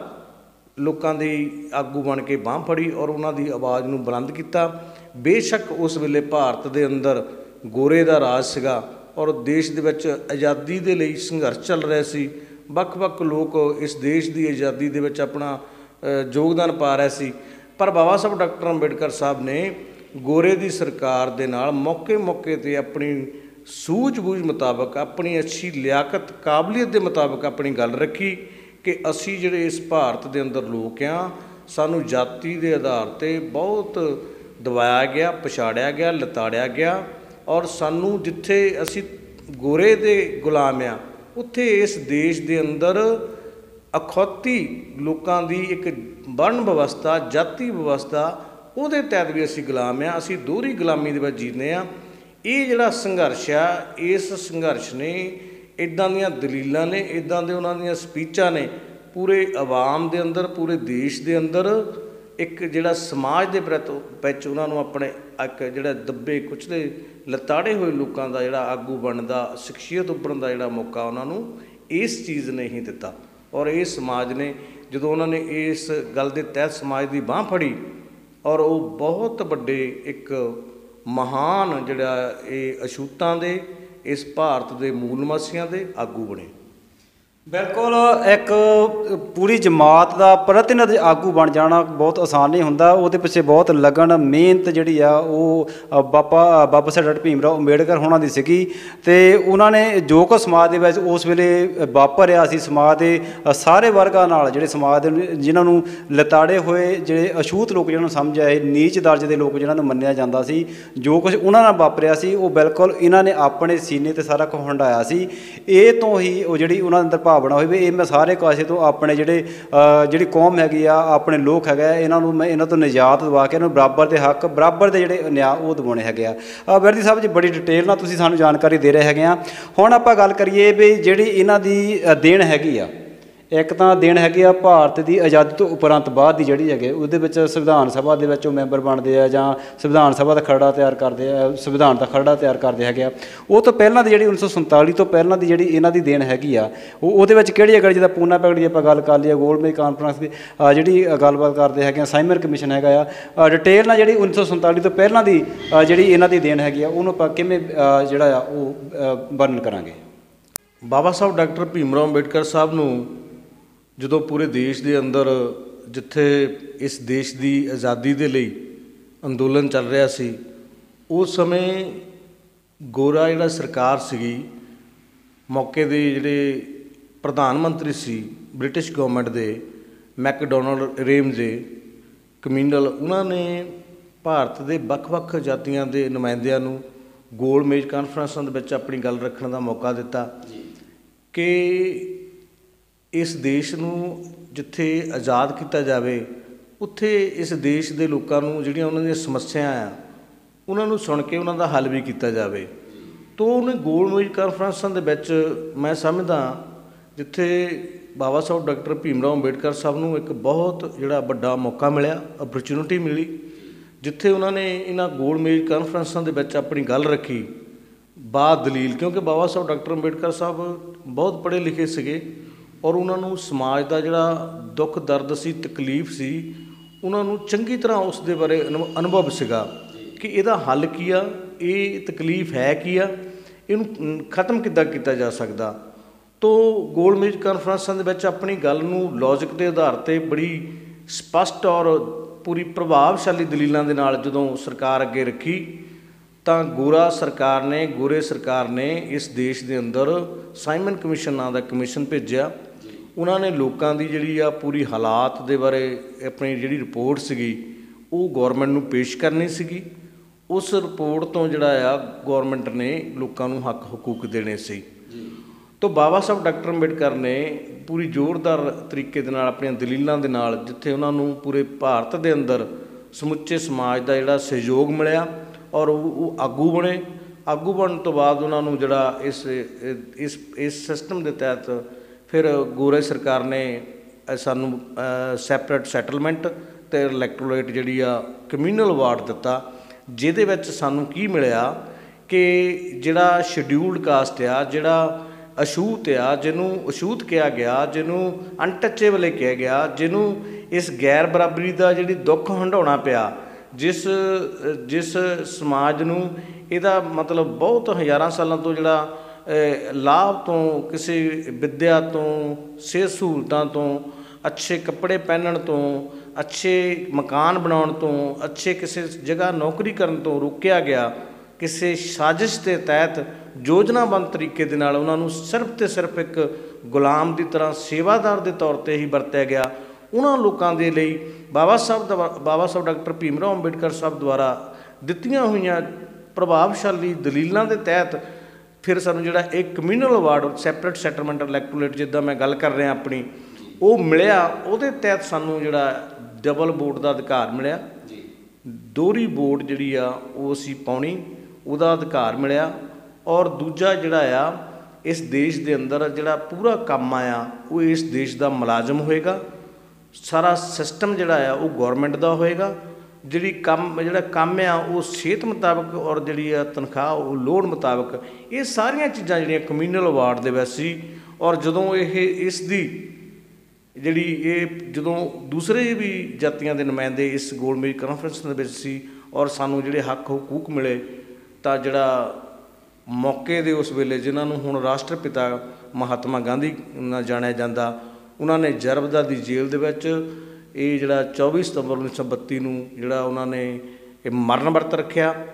ਔਰ ਉਹ ਜਿਹੜਾ ਤੁਸੀਂ ਗੱਲ ਕਰਦੇ ਆ ਕਿ ਪੂਨਾ ਪੈਕਟ, ਉਹ ਜਿਹੜੇ ਸਾਡੇ ਹੱਕ ਗੋਰੇ ਸਰਕਾਰ ਨੇ ਸਾਨੂੰ ਦਿੱਤੇ ਸੀ, ਉਹਨਾਂ ਦੇ ਵਿੱਚੋਂ ਮਤਲਬ ਸਾਡਾ ਦੋਹਰੀ ਵੋਟ ਦਾ ਅਧਿਕਾਰ ਵੀ ਜਾਂਦਾ ਰਿਹਾ, ਹੋਰ ਵੀ ਹੱਕ ਜਿਹੜੇ ਆ ਉਹ ਜਾਂਦੇ ਰਹੇ। ਔਰ ਬਾਬਾ ਸਾਹਿਬ ਡਾਕਟਰ ਅੰਬੇਡਕਰ ਸਾਹਿਬ ਨੂੰ ਇਹ ਕਾਫੀ ਜਿਹੜੀਆਂ ਮਤਲਬ ਮਜਬੂਰੀਆਂ ਦੇ ਤਹਿਤ ਦੇਸ਼ ਦੀ ਏਕਤਾ ਅਖੰਡਤਾ ਨੂੰ ਔਰ ਸਮੁੱਚੇ ਦੱਬੇ ਕੁਚਲੇ ਸਮਾਜ ਦੀ ਜਿਹੜੀ ਉਹ ਸੇਫਟੀ, ਉਹਨਾਂ ਦੀ ਸੁਰੱਖਿਆ ਦੇ ਤਹਿਤ ਉਹਨਾਂ ਨੂੰ ਮਜਬੂਰੀ ਬਸ ਇਹ ਜਿਹੜਾ ਫੈਸਲਾ ਕਰਨਾ ਪਿਆ, ਜਿਹਨੂੰ ਕਿ ਪੂਨਾ ਪੈਕਟ ਕਿਹਾ। ਔਰ ਬਾਬਾ ਸਾਹਿਬ ਡਾਕਟਰ ਅੰਬੇਡਕਰ ਸਾਹਿਬ ਨੇ ਆਪਣੇ ਜਿੰਦੇ ਜੀ ਵੀ ਕਿਹਾ ਕਿ ਮੈਂ ਜਿਹੜਾ ਇਸ ਲੋਕਾਂ ਦੇ ਲਈ ਸੰਘਰਸ਼ ਕੀਤਾ, ਇਹਨਾਂ ਲਈ ਇਹ ਜਿਹੜੇ ਕੰਮ ਕੀਤੇ ਆ ਜਾਂ ਇਹਨਾਂ ਦੇ ਹੱਕ ਹਕੂਕ ਲਏ ਆ, ਇਹ ਬੜੀਆਂ ਮੁਸ਼ਕਲਾਂ ਔਰ ਤਕਲੀਫਾਂ ਦੇ ਤਹਿਤ ਬੜਾ ਸੰਘਰਸ਼ ਕਰਕੇ ਲਏ ਆ। ਪਰ ਅੱਜ ਮੈਂ ਪੂਨਾ ਪੈਕਟ ਜਿਹੜਾ ਇਹ ਕਰ ਰਿਹਾ, ਮੇਰੀ ਜ਼ਿੰਦਗੀ ਦੀ ਸਭ ਤੋਂ ਵੱਡੀ ਭੁੱਲ ਆ। ਔਰ ਉਹਦੇ ਤਹਿਤ ਜਿਹੜਾ ਸਾਡੇ ਤੋਂ ਇਹ ਜਿਹੜੀਆਂ ਚੀਜ਼ਾਂ ਜਾਂਦੀਆਂ ਲੱਗੀਆਂ। ਸੋ ਭਾਰਤੀ ਇਤਿਹਾਸ ਦਾ ਇੱਕ ਬਹੁਤ ਵੱਡਾ ਜਿਹੜਾ ਅੰਸ਼ ਹੈਗਾ ਆ ਪੂਨਾ ਪੈਕਟ, ਅਤੇ ਬਹੁਤ ਸਾਰੇ ਜਿਹੜੇ ਹੱਕ ਹਕੂਕ ਜਿਹੜੇ ਸੀਗੇ ਡਾਕਟਰ ਭੀਮ ਰਾਓ ਅੰਬੇਡਕਰ ਹੋਣਾ ਨੇ ਜਿਹੜੇ ਆਪਣੀ ਮਿਹਨਤ ਲਗਨ ਦੇ ਨਾਲ ਆਪਣੇ ਦਲੀਲਾਂ ਦੇ ਕੇ ਅੰਗਰੇਜ਼ ਸਰਕਾਰ ਤੋਂ ਜਿਹੜੇ ਹਾਸਲ ਕੀਤੇ ਸਨ। ਪਰ ਉਸੇ ਵੇਲੇ ਕਾਂਗਰਸੀ ਆਗੂ ਮਹਾਤਮਾ ਗਾਂਧੀ ਹੋਣਾ ਵੱਲੋਂ, ਜਿਹਨੂੰ ਮਹਾਤਮਾ ਦੀ ਉਪਾਧੀ ਦੇਸ਼ ਵੱਲੋਂ ਦਿੱਤੀ ਜਾਂਦੀ ਆ, ਅਤੇ ਉਹਨਾਂ ਨੂੰ ਇਹ ਜਿਹੜਾ ਮਨ ਵਰਤ ਰੱਖ ਕੇ ਇਹ ਜਿਹੜੇ ਹੱਕ ਹਕੂਕ ਡਾਕਟਰ ਭੀਮ ਰਾਓ ਅੰਬੇਡਕਰ ਨੇ ਆਪਣੇ ਲੋਕਾਂ ਵਾਸਤੇ, ਜਿਨ੍ਹਾਂ ਨੂੰ ਹਜ਼ਾਰਾਂ ਸਾਲਾਂ ਤੋਂ ਲਤਾੜਿਆ ਗਿਆ ਸੀ, ਕੋਈ ਹੱਕ ਨਹੀਂ ਦਿੱਤੇ ਗਏ ਸੀ, ਉਹ ਜਿਹੜੇ ਹੱਕ ਆ ਮੁੜ ਤੋਂ ਜਿਹੜੇ ਆ ਉਹ ਵਾਪਸ ਹੋਣ ਜਿਹੜੇ ਛੱਡਣ ਵਾਸਤੇ ਮਜਬੂਰ ਹੋਣਾ ਪਿਆ ਸੀਗਾ। ਹੁਣ ਆਪਾਂ ਗੱਲ ਕਰਦੇ ਹੈਗੇ ਆ 1947 ਦੀ ਆਜ਼ਾਦੀ ਮਿਲ ਜਾਂਦੀ ਹੈਗੀ ਦੇਸ਼ ਨੂੰ, ਭਾਰਤੀ ਸੰਵਿਧਾਨ ਦਾ ਜਿਹੜਾ ਉਹ ਨਿਰਮਾਣ ਕੀਤਾ ਜਾਣਾ ਹੈਗਾ ਆ। ਪਹਿਲੀ ਗੱਲ ਤਾਂ ਇਹ ਵੀ ਉਸ ਜਿਹੜੀ ਸੰਵਿਧਾਨ ਸਭਾ ਦੇ ਇਹ ਮੈਂਬਰ ਕਿਵੇਂ ਬਣਦੇ ਹੈਗੇ ਆ, ਅਤੇ ਇਹਨਾਂ ਦੀ ਦੇਣ ਭਾਰਤੀ ਸੰਵਿਧਾਨ ਦੇ ਜਿਹੜਾ ਖਰੜਾ ਤਿਆਰ ਕੀਤਾ ਜਾਂਦਾ ਉਹਦੇ ਵਿੱਚ ਕਿੰਨੀ ਆ। ਦੇਖੋ ਖਾਲਸਾ ਜੀ, ਤੁਸੀਂ ਜਿਹੜਾ ਇਹ ਸਵਾਲ ਆ ਇਹ ਬਹੁਤ ਮਹੱਤਵਪੂਰਨ ਅਤੇ ਵਧੀਆ ਆ ਸਵਾਲ ਕੀਤਾ, ਕਿਉਂਕਿ ਬਹੁਤ ਲੋਕਾਂ ਨੂੰ ਜਾਣਕਾਰੀ ਨਹੀਂ ਹੈ। ਔਰ ਜਾਣਕਾਰੀ ਨਾ ਹੋਣਾ ਮਾੜੀ ਗੱਲ ਨਹੀਂ ਹੈ, ਅਣਜਾਣ ਨੂੰ ਜਾਣਕਾਰ ਬਣਾਇਆ ਜਾ ਸਕਦਾ, ਪਰ ਜਾਣਕਾਰ ਹੋ ਕੇ ਅਣਜਾਣ ਬਣਨਾ ਇਹ ਬਹੁਤ ਮਾੜੀ ਗੱਲ ਆ। ਕਿਉਂਕਿ ਬਾਬਾ ਸਾਹਿਬ ਡਾਕਟਰ ਭੀਮ ਰਾਓ ਅੰਬੇਡਕਰ ਸਾਹਿਬ ਦਾ ਇੱਕ ਇੱਕ ਪਲ, ਉਹਨਾਂ ਦੀ ਜ਼ਿੰਦਗੀ ਦਾ ਇੱਕ ਇੱਕ ਪਲ ਪੂਰੇ ਦੇਸ਼ ਦੇ ਲਈ, ਪੂਰੇ ਸਮਾਜ ਦੇ ਲਈ, ਉਹਨਾਂ ਤਮਾਮ ਲੋਕਾਂ ਦੇ ਲਈ ਜਿਨ੍ਹਾਂ ਨੂੰ ਜਾਤੀ ਦੇ ਆਧਾਰ ਦੇ ਉੱਤੇ ਇਸ ਦੇਸ਼ ਦੇ ਅੰਦਰ ਕੁੱਟਿਆ ਗਿਆ, ਲਤਾੜਿਆ ਗਿਆ, ਪਛਾੜਿਆ ਗਿਆ, ਉਹਨਾਂ 'ਤੇ ਅਨੇਕਾਂ ਜ਼ੁਲਮ ਹੋਏ। ਤਾਂ ਪਰਮ ਪੂਜੇ ਬਾਬਾ ਸਾਹਿਬ ਡਾਕਟਰ ਭੀਮ ਰਾਓ ਅੰਬੇਡਕਰ ਸਾਹਿਬ ਨੂੰ ਇਹ ਜਿਹੜਾ ਸਟਰਗਲ ਆ, ਚਾਹੇ ਉਹ ਆਜ਼ਾਦੀ ਤੋਂ ਪਹਿਲਾਂ, ਚਾਹੇ ਦੇਸ਼ ਦੇ ਅੰਦਰ ਗੋਰੇ ਦੀ ਸਰਕਾਰ ਦੀ ਮੌਜੂਦਗੀ ਦੇ ਵਿੱਚ ਗੋਲਮੇਜ਼ ਕਾਨਫਰੰਸਾਂ ਔਰ ਉਸ ਸਮੇਂ ਦਾ ਸੰਘਰਸ਼, ਉਸ ਸਮੇਂ ਦੇ ਬਾਬਾ ਸਾਹਿਬ ਡਾਕਟਰ ਭੀਮ ਰਾਓ ਅੰਬੇਡਕਰ ਸਾਹਿਬ ਦੁਆਰਾ ਚਲਾਏ ਹੋਏ ਅੰਦੋਲਨ, ਜਾਂ ਉਹਨਾਂ ਦੁਆਰਾ ਲੋਕਾਂ ਨੂੰ ਜਾਗਰਤ ਕਰਨ ਦੇ ਲਈ, ਲੋਕਾਂ ਨੂੰ ਆਪਣੀ ਗੱਲ ਦਾ ਸੁਨੇਹਾ ਭੇਜਣ ਲਈ ਉਹਨਾਂ ਦੁਆਰਾ ਚਲਾਈਆਂ ਹੋਈਆਂ ਅਖਬਾਰਾਂ, ਇਹ ਸਾਰਾ ਤਮਾਮ ਜਿਹੜੇ ਇਹ ਕੰਮ ਆ, ਚਾਹੇ ਦੇਸ਼ ਦੀ ਆਜ਼ਾਦੀ ਤੋਂ ਪਹਿਲਾਂ ਹੋਏ ਜਾਂ ਬਾਅਦ 'ਚ ਹੋਏ, ਇਹ ਜਿਹੜੀ ਜਾਣਕਾਰੀ ਆ ਬਹੁਤ ਲੋਕੀ ਆ ਜਿਹੜੇ ਇਹ ਘੱਟ ਆ, ਉਹਨਾਂ ਨੂੰ ਜਾਣਕਾਰੀ ਦੀ ਘਾਟ ਆ, ਜਾਂ ਕਿਸੇ ਸਾਜ਼ਿਸ਼ ਤਹਿਤ ਇਹ ਜਿਹੜੀ ਜਾਣਕਾਰੀ ਲੋਕਾਂ ਤੱਕ ਅੱਜ ਤੱਕ ਪ੍ਰਚਾਰ ਪ੍ਰਸਾਰ ਕਰਨ ਦੀ ਉਪਰਾਲਾ ਨਹੀਂ ਕੀਤਾ। ਕਿਉਂਕਿ ਬੇਸ਼ੱਕ ਇਹ ਗੱਲ ਜਿਹੜੀ ਆ ਸਰਕਾਰਾਂ ਦੇ ਫਰਜ਼ ਬਣਦੇ ਆ, ਮੌਕੇ ਦੀਆਂ ਸਰਕਾਰਾਂ ਜਿਹੜੀਆਂ ਹੁੰਦੀਆਂ ਉਹਨਾਂ ਦੇ ਡਿਪਾਰਟਮੈਂਟਾਂ ਦੇ ਕੰਮ ਬਣਦੇ ਆ ਕਿ ਜਿਹੜੀਆਂ ਮਹਾਨ ਸ਼ਖਸੀਅਤਾਂ ਹੁੰਦੀਆਂ ਜਿਨ੍ਹਾਂ ਨੇ ਇਸ ਦੇਸ਼ ਲਈ ਕੁਛ ਕੀਤਾ ਹੁੰਦਾ, ਉਹਨਾਂ ਦੇ ਸਬਜੈਕਟ ਬਣਾ ਕੇ, ਉਹਨਾਂ ਦੀਆਂ ਬੁੱਕਸ ਬਣਾ ਕੇ, ਉਹਨਾਂ ਦੇ ਵਿਸ਼ੇ ਬਣਾ ਕੇ ਸਕੂਲਾਂ ਕਾਲਜਾਂ ਦੇ ਵਿੱਚ ਯੂਨੀਵਰਸਿਟੀਆਂ ਵਿੱਚ ਲਗਾਏ ਜਾਂਦੇ ਆ, ਤਾਂ ਕਿ ਜਿਹੜੇ ਆ ਉਸ ਤੋਂ ਲੋਕ ਜਿਹੜੇ ਸਿੱਖਿਆ ਲੈ ਕੇ, ਬੱਚੇ ਪ੍ਰੇਰਨਾ ਲੈ ਕੇ ਆਪਣੇ ਮਾਰਗਦਰਸ਼ਨ ਰੋਲ ਮਾਡਲ ਜਿਹੜੇ ਆ ਬਣਾਉਣ। ਪਰੰਤੂ ਇਸ ਭਾਰਤ ਦੀ ਅੰਦਰ ਅਸੀਂ ਇੱਕ ਤਰਾਸਦੀ ਰਹੀ ਆ ਕਿ ਇੱਡਾ ਵੱਡਾ ਤਬਕਾ ਇਸ ਸਮਾਜ ਦੇ ਅੰਦਰ, ਜਿੱਥੇ ਉਸ ਤਬਕੇ ਦੀ ਨੁਮਾਇੰਦਗੀ ਬਾਬਾ ਸਾਹਿਬ ਡਾਕਟਰ ਅੰਬੇਡਕਰ ਔਰ ਮਾਨਵਤਾਵਾਦੀ ਮਹਾਂਪੁਰਸ਼ਾਂ ਨੇ ਵੱਖ-ਵੱਖ ਸਮੇਂ ਕੀਤੀ ਆ, ਔਰ ਉਹਨਾਂ ਨੂੰ ਹਾਲੇ ਤੱਕ ਵੀ ਦੇਸ਼ ਦੇ ਕਿਤੇ ਨਾ ਕਿਤੇ ਕਿਸੇ ਤਰੀਕੇ ਦੇ ਤਹਿਤ ਉਹਨਾਂ ਨੂੰ ਲੁਕੋਇਆ ਦਬਾਇਆ ਜਾਂਦਾ ਆ। ਔਰ ਉਹ ਬੇਸ਼ੱਕ ਉਹਨਾਂ ਜਿਹੜੇ ਦਬਾਉਣ ਦੇ, ਧਮਕਾਉਣ ਦੇ, ਡਰਾਉਣ ਦੇ, ਤੋੜਨ ਦੇ, ਮਰੋੜਨ ਦੇ ਜੇ ਚਾਹੇ ਤਰੀਕੇ ਚੇਂਜ ਹੋ ਗਏ ਸਮੇਂ ਦੇ ਹਿਸਾਬ ਨਾਲ, ਪਰ ਬਾਬਾ ਸਾਹਿਬ ਡਾਕਟਰ ਭੀਮ ਰਾਓ ਅੰਬੇਡਕਰ ਸਾਹਿਬ ਦੀ ਇਹ ਜਾਣਕਾਰੀ ਕਿ ਕੁਝ ਲੋਕਾਂ ਨੂੰ ਲੱਗਦਾ ਵੀ ਸ਼ਾਇਦ ਉੱਦੇ ਉਹਨਾਂ ਨੂੰ ਪੜ੍ਹੇ ਲਿਖੇ ਸੀ ਤਾਂ ਇਸ ਕਮੇਟੀ ਦੇ ਵਿੱਚ ਮੈਂਬਰ ਲੈ ਲਿਆ। ਨਹੀਂ, ਉਹਨਾਂ ਨੂੰ ਇਸ ਦੇਸ਼ ਦੇ ਅੰਦਰ ਬਕਾਇਦਾ ਸੰਵਿਧਾਨ ਬਣਾਉਣ ਵਾਲੀ ਕਮੇਟੀ ਦੀ ਚੋਣ ਇਲੈਕਸ਼ਨ ਹੋਈ, ਜਿੱਦਾਂ ਜਨਰਲ ਇਲੈਕਸ਼ਨ ਹੁੰਦੀ ਆ, ਇਸੇ ਤਰੀਕੇ ਨਾਲ ਭਾਰਤ ਦੇ ਅੰਦਰ ਪੂਰੇ ਇਸ ਪ੍ਰਕਿਰਿਆ ਦੇ ਲਈ, ਜਿੱਥੇ ਦੇਸ਼ ਦੀ ਵੰਡ ਦੀ ਪ੍ਰਕਿਰਿਆ ਚੱਲ ਰਹੀ ਆ 1947, ਉਸ ਤਰੀਕੇ ਦੇ ਨਾਲ ਦੋਨੇ ਦੇਸ਼ਾਂ ਦੇ ਸੰਵਿਧਾਨ ਬਣਾਉਣ ਦੇ ਲਈ, ਸੰਵਿਧਾਨ ਦਾ ਖਰੜਾ ਤਿਆਰ ਕਰਨ ਦੇ ਲਈ ਕਮੇਟੀਆਂ ਦੀ ਚੋਣ ਹੋ ਰਹੀ ਆ। ਔਰ ਬਾਬਾ ਸਾਹਿਬ ਡਾਕਟਰ ਭੀਮ ਰਾਓ ਅੰਬੇਡਕਰ ਸਾਹਿਬ ਨੂੰ ਜਦੋਂ ਦੇਖਿਆ ਉਹਨੇ ਪੂਰੇ ਦੇਸ਼ ਦੇ ਅੰਦਰ ਕਿ ਮੇਰੇ ਲੋਕ ਇੰਨੇ ਤਿਆਰ ਨਹੀਂ ਹੈ ਕਿ ਮੈਨੂੰ ਕਿਸੇ ਪਾਸਿਓਂ ਜਿਤਾ ਕੇ ਸੰਵਿਧਾਨ ਘੜਨ ਵਾਲੀ ਕਮੇਟੀ ਦੇ ਮੈਂਬਰ ਵਜੋਂ ਭੇਜਣ, ਤਾਂ ਬਾਬਾ ਸਾਹਿਬ ਹਾਲੇ ਇਹ ਸੋਚ ਵਿਚਾਰੇ ਕਰ ਰਹੇ ਸੀ ਕਿ ਮੈਨੂੰ ਕਿੱਥੋਂ ਖੜਨਾ ਚਾਹੀਦਾ ਔਰ ਕਿੱਥੋਂ ਮੈਂ ਜਿੱਤ ਕੇ ਇਸ ਸੰਵਿਧਾਨ ਬਣਾਉਣ ਵਾਲੀ ਕਮੇਟੀ ਦੇ ਵਿੱਚ ਪਹੁੰਚਾਂ। ਤਾਂ ਖੁਸ਼ਕਿਸਮਤੀ ਆ ਸਮਾਜ ਦੀ, ਸਮੁੱਚੇ ਉਹਨਾਂ ਲੋਕਾਂ ਦੀ ਜਿਨ੍ਹਾਂ ਦੀ ਜ਼ਿੰਦਗੀ ਦੇ ਵਿੱਚ ਬਦਲਾਵ ਲਿਆਂਦਾ, ਜਿਨ੍ਹਾਂ ਦੀ ਜ਼ਿੰਦਗੀ ਬਦਲ ਕੇ ਰੱਖ ਦਿੱਤੀ ਬਾਬਾ ਸਾਹਿਬ ਡਾਕਟਰ ਅੰਬੇਡਕਰ ਸਾਹਿਬ ਦੇ ਸੰਘਰਸ਼ ਨੇ। ਤਾਂ ਉਹ ਮੈਂ ਧੰਨਵਾਦ ਵੀ ਕਰਦਾ ਉਹ ਬੰਗਾਲ ਦੇ ਚੰਡਾਲ ਲੋਕਾਂ ਦਾ, ਜਿਨ੍ਹਾਂ ਨੇ ਬਾਬਾ ਸਾਹਿਬ ਡਾਕਟਰ ਅੰਬੇਡਕਰ ਨੂੰ ਉਦੋਂ ਦੇ ਮਸ਼ਹੂਰ ਉਹਨਾਂ ਦੇ ਉਸ ਕੌਮ ਦੇ ਆਗੂ ਜੋਗਿੰਦਰ ਨਾਥ ਮੰਡਲ, ਉਹਨਾਂ ਨੇ ਬਾਬਾ ਸਾਹਿਬ ਨੂੰ ਰਿਕੁਐਸਟ ਕੀਤੀ, ਬੇਨਤੀ ਪੇਤਰ ਭੇਜਿਆ ਕਿ ਬਾਬਾ ਸਾਹਿਬ ਤੁਸੀਂ ਸਾਡੇ ਇੱਥੋਂ ਆ ਕੇ ਲੜੋ, ਤੁਸੀਂ ਇੰਨੇ ਸਮਾਜ ਦਾ ਦੁੱਖ ਦਰਦ ਤਕਲੀਫਾਂ ਜਾਣਦੇ ਹੋ, ਤੁਸੀਂ ਉਹਨਾਂ ਦਾ ਹੱਲ ਕਰਨ ਦੀ ਵੀ ਸਮਰੱਥਾ ਰੱਖਦੇ ਹੋ, ਤੁਸੀਂ ਉਹਨਾਂ ਦਾ ਸੰਵਿਧਾਨ ਕਰਨ ਦੀ ਵੀ ਸਮਰੱਥਾ ਰੱਖਦੇ ਹੋ, ਤਾਂ ਅਸੀਂ ਤੁਹਾਨੂੰ ਬੇਨਤੀ ਕਰਦੇ ਹਾਂ ਕਿ ਤੁਸੀਂ ਸਾਡੇ ਇੱਥੇ ਬੰਗਾਲ ਤੋਂ ਆ ਕੇ ਸੰਵਿਧਾਨ ਕਮੇਟੀ ਦੇ ਜਿਹੜੀ ਮੈਂਬਰ ਵਜੋਂ ਚੋਣ ਲੜੋ, ਔਰ ਅਸੀਂ ਤੁਹਾਡੇ ਨਾਲ ਵਾਅਦਾ ਕਰਦੇ ਹਾਂ ਅਸੀਂ ਜਿਤਾ ਕੇ ਤੁਹਾਨੂੰ ਭਾਰਤ ਦੀ ਸੰਵਿਧਾਨ ਖਰੜਾ ਕਮੇਟੀ ਦੀ ਚੋਣ ਜਿਤਾ ਕੇ ਉਸ ਕਮੇਟੀ ਦੇ ਮੈਂਬਰ ਬਣਾ ਕੇ ਭੇਜਾਂਗੇ। ਔਰ ਉਹਨਾਂ ਨੇ ਬਕਾਇਦਾ ਆਪਣੇ ਵਾਅਦੇ ਮੁਤਾਬਕ ਪਰਮ ਪੂਜਯ ਬਾਬਾ ਸਾਹਿਬ ਡਾਕਟਰ ਭੀਮ ਰਾਓ ਅੰਬੇਡਕਰ ਸਾਹਿਬ ਨੂੰ ਉੱਥੋਂ ਚੋਣ ਜਿਤਾ ਕੇ ਭਾਰਤ ਦੀ ਸੰਵਿਧਾਨ ਘੜਨੀ ਕਮੇਟੀ ਦੇ ਮੈਂਬਰ ਵਜੋਂ ਚੋਣ ਜਿਤਾ ਕੇ ਭੇਜਿਆ। ਔਰ ਬਾਬਾ ਸਾਹਿਬ ਡਾਕਟਰ ਭੀਮ ਰਾਓ ਅੰਬੇਡਕਰ ਸਾਹਿਬ ਪੂਰੇ ਦੇਸ਼ ਦੇ ਅੰਦਰ, ਜਿੱਥੇ ਪੂਰੇ ਵਰਲਡ ਦੇ ਵਿੱਚ ਦੁਨੀਆ 'ਚ ਵੱਧ ਤੋਂ ਵੱਧ ਪੜ੍ਹੇ ਲਿਖੇ ਆ, ਉਹ ਅੱਵਲ ਦਿਮਾਗਾਂ ਦੇ ਵਿੱਚੋਂ ਇੱਕ ਦਿਮਾਗ ਆ, ਉਹਨਾਂ ਨੂੰ ਉਸ ਕਮੇਟੀ ਦੇ ਮੈਂਬਰ ਬਣਨ ਦਾ ਮੌਕਾ ਮਿਲਿਆ ਔਰ ਆਪਣੀ ਕਾਬਲੀਅਤ ਨੂੰ ਸਿੱਧ ਕਰਨ ਦਾ ਮੌਕਾ ਮਿਲਿਆ। ਇਸ ਦੇਸ਼ ਦੇ ਅੰਦਰ 2 ਸਾਲ 11 ਮਹੀਨੇ 18 ਦਿਨ ਜਿਹੜਾ ਉਹਨਾਂ ਨੂੰ ਇਹ ਲੱਗੇ ਸੰਵਿਧਾਨ ਬਣਾਉਣ ਦੇ ਲਈ। ਔਰ ਇਸ ਦੇਸ਼ ਦਾ ਸੰਵਿਧਾਨ ਜਿਹੜਾ ਆਪਣੇ ਆਪ 'ਚ ਇੱਕ ਬਹੁਤ ਮਹਾਨ ਉੱਤਮ ਸੰਵਿਧਾਨ ਆ, ਔਰ ਉਹ ਬਣਾ ਕੇ ਪੂਰੇ ਦੇਸ਼ ਨੂੰ ਸਪੁਰਦ ਕੀਤਾ। ਇਸ ਸੰਵਿਧਾਨ ਦੇ ਵਿੱਚ 395 ਧਾਰਾਵਾਂ, 9 ਜਿਹੜੀਆਂ ਅਨੁਸੂਚੀਆਂ ਆ, ਔਰ ਇਹ ਦੇਸ਼ ਨੂੰ ਸਪੁਰਦ ਕੀਤਾ। 26 ਜਨਵਰੀ 1950 ਨੂੰ ਇਸ ਦੇਸ਼ ਦੇ ਅੰਦਰ ਗੈਰ ਬਰਾਬਰੀ ਸਿਸਟਮ ਨੂੰ, ਜਾਤੀ ਪ੍ਰਥਾ ਨੂੰ, ਬਾਲ ਵਿਵਾਹ ਨੂੰ ਔਰ ਔਰਤ ਨੂੰ, ਜਿੱਥੇ ਇਸ ਦੇਸ਼ ਦੇ ਅੰਦਰ ਇੱਕ ਮਾੜੀ ਮਾਨਸਿਕਤਾ ਦੇ ਤਹਿਤ ਪੈਰ ਦੀ ਜੁੱਤੀ ਸਮਝਿਆ ਜਾਂਦਾ ਸੀ, ਉਸ ਔਰਤ ਜਾਤੀ ਨੂੰ ਭਾਰਤ ਦੇ ਅੰਦਰ ਪਰਮ ਪੂਜਯ ਬਾਬਾ ਸਾਹਿਬ ਡਾਕਟਰ ਅੰਬੇਡਕਰ ਨੇ ਮਰਦ ਦੇ ਬਰਾਬਰ ਅਧਿਕਾਰ ਲੈ ਕੇ ਇਸ ਸੰਵਿਧਾਨ ਦੇ ਤਹਿਤ ਪੂਰੇ ਦੇਸ਼ ਦੇ ਅੰਦਰ ਉਸ ਸਿਸਟਮ ਨੂੰ ਤਹਿਸ ਨਹਿਸ ਕਰਕੇ ਇੱਕ ਨਵਾਂ ਸਿਸਟਮ, ਨਵਾਂ ਯੁੱਗ ਭਾਰਤ ਨੂੰ ਦਿੱਤਾ। ਤਾਈਓ ਅੱਜ ਉਹਨਾਂ ਨੂੰ ਐਡੇ ਮਹਾਨ ਰਹਿਬਰ ਵਜੋਂ ਦੁਨੀਆ ਜਿਹੜੀ ਯਾਦ ਕਰਦੀ ਆ ਔਰ ਨਮਨ ਕਰਦੀ ਆ। ਬਿਲਕੁਲ ਜੀ, ਜਦੋਂ ਉਹਨਾਂ ਦੀ ਦੇਣ ਦੀ ਗੱਲ ਕਰਦੇ ਹਾਂ ਤਾਂ ਉਹ ਸਿਰਫ ਇੱਕ ਜਾਤ ਜਾਂ ਉਹ ਆਪਾਂ ਇੱਕ ਵਰਗ ਨਾਲ ਜੋੜ ਕੇ ਜਿਹੜੀ ਸ਼ਖਸੀਅਤ ਨੂੰ ਆਪਾਂ ਉਹਨਾਂ ਨੂੰ ਛੋਟਾ ਕਰਨ ਦਾ ਯਤਨ ਕੀਤਾ ਜਾਂਦਾ ਆ। ਪਰ ਜਦੋਂ ਇਸਤਰੀਆਂ ਦੇ ਵਾਸਤੇ ਉਹਨਾਂ ਦਾ ਜਿਹੜਾ ਦੇਣ ਦਿੱਤੀ ਜਾਂਦੀ ਆ, ਉਹਨਾਂ ਨੂੰ ਬਰਾਬਰਤਾ ਦਾ ਵੋਟ ਦਾ ਅਧਿਕਾਰ ਜਿਹੜਾ ਦਿੱਤਾ ਗਿਆ, ਕਿਉਂਕਿ ਇਸਤਰੀਆਂ ਨੂੰ ਵੋਟ ਦਾ ਅਧਿਕਾਰ ਲੈਣ ਵਾਸਤੇ ਕੋਈ ਸੰਘਰਸ਼ ਨਹੀਂ ਕਰਨਾ ਪਿਆ। ਜੇ ਇਹ ਬਹੁਤ ਵੱਡੀ ਦੇਣ ਹੈਗੀ ਤਾਂ ਡਾਕਟਰ ਭੀਮ ਰਾਓ ਅੰਬੇਡਕਰ ਉਹਨਾਂ ਦੀ ਦੇਣ ਹੈਗੀ ਆ। ਬਾਲਗ ਮਤ ਅਧਿਕਾਰ ਹੈਗਾ, ਸਮਾਨਤਾ ਦਾ ਅਧਿਕਾਰ ਆ, ਅਤੇ ਹਰੇਕ ਨੂੰ ਆਪਣੀ ਗੱਲ ਰੱਖਣ ਦਾ ਜਾਂ ਬੋਲਣ ਦਾ ਜਿਹੜਾ ਅਧਿਕਾਰ, ਇਹ ਸਾਰੇ ਜਿਹੜੇ ਸਾਡੇ ਸੰਵਿਧਾਨ ਦੇ ਵਿੱਚ ਜਿਹੜੀਆਂ ਚੀਜ਼ਾਂ ਲਾਗੂ ਕੀਤੀਆਂ ਗਈਆਂ ਆ, ਜਿਨ੍ਹਾਂ ਨੂੰ ਚਾਹੇ ਕੋਈ ਵੀ ਸਰਕਾਰ ਆਵੇ ਚਾਹ ਕੇ ਵੀ ਜਿਹੜੀ ਆ ਉਹ ਖਤਮ ਨਹੀਂ ਕਰ ਸਕਦੀ। ਇਹ ਤਾਂ ਬਹੁਤ ਵੱਡੀ ਜਿਹੜੀ ਦੇਣ ਹੈਗੀ ਆ ਡਾਕਟਰ ਭੀਮ ਰਾਓ ਅੰਬੇਡਕਰ ਉਹਨਾਂ ਦੀ ਜਿਹੜੀ ਦੇਣ ਹੈਗੀ ਆ। ਉਹਨੂੰ ਇੱਕ ਜਾਤੀ, ਇੱਕ ਵਰਗ ਨਾਲ ਜੋੜ ਕੇ ਉਹਨੇ ਸ਼ਖਸੀਅਤ ਨੂੰ ਕਦੇ ਵੀ ਛੋਟਾ ਕਰਨ ਦੀ ਜਿਹੜਾ ਉਹ ਯਤਨ ਜਾਂ ਸੋਚ ਨਹੀਂ ਰੱਖਣੀ ਚਾਹੀਦੀ। ਉਹਨਾਂ ਨੂੰ ਸਰਬ ਵਿਆਪਕ ਤੌਰ 'ਤੇ ਇੱਕ ਵੱਡੇ ਆਗੂ ਦੇ ਤੌਰ 'ਤੇ ਜਿਹੜਾ ਦੇਸ਼ ਦਾ ਹੈਗਾ ਉਹਦੇ ਤੌਰ 'ਤੇ ਦੇਖਣ ਦੀ ਲੋੜ ਹੈ।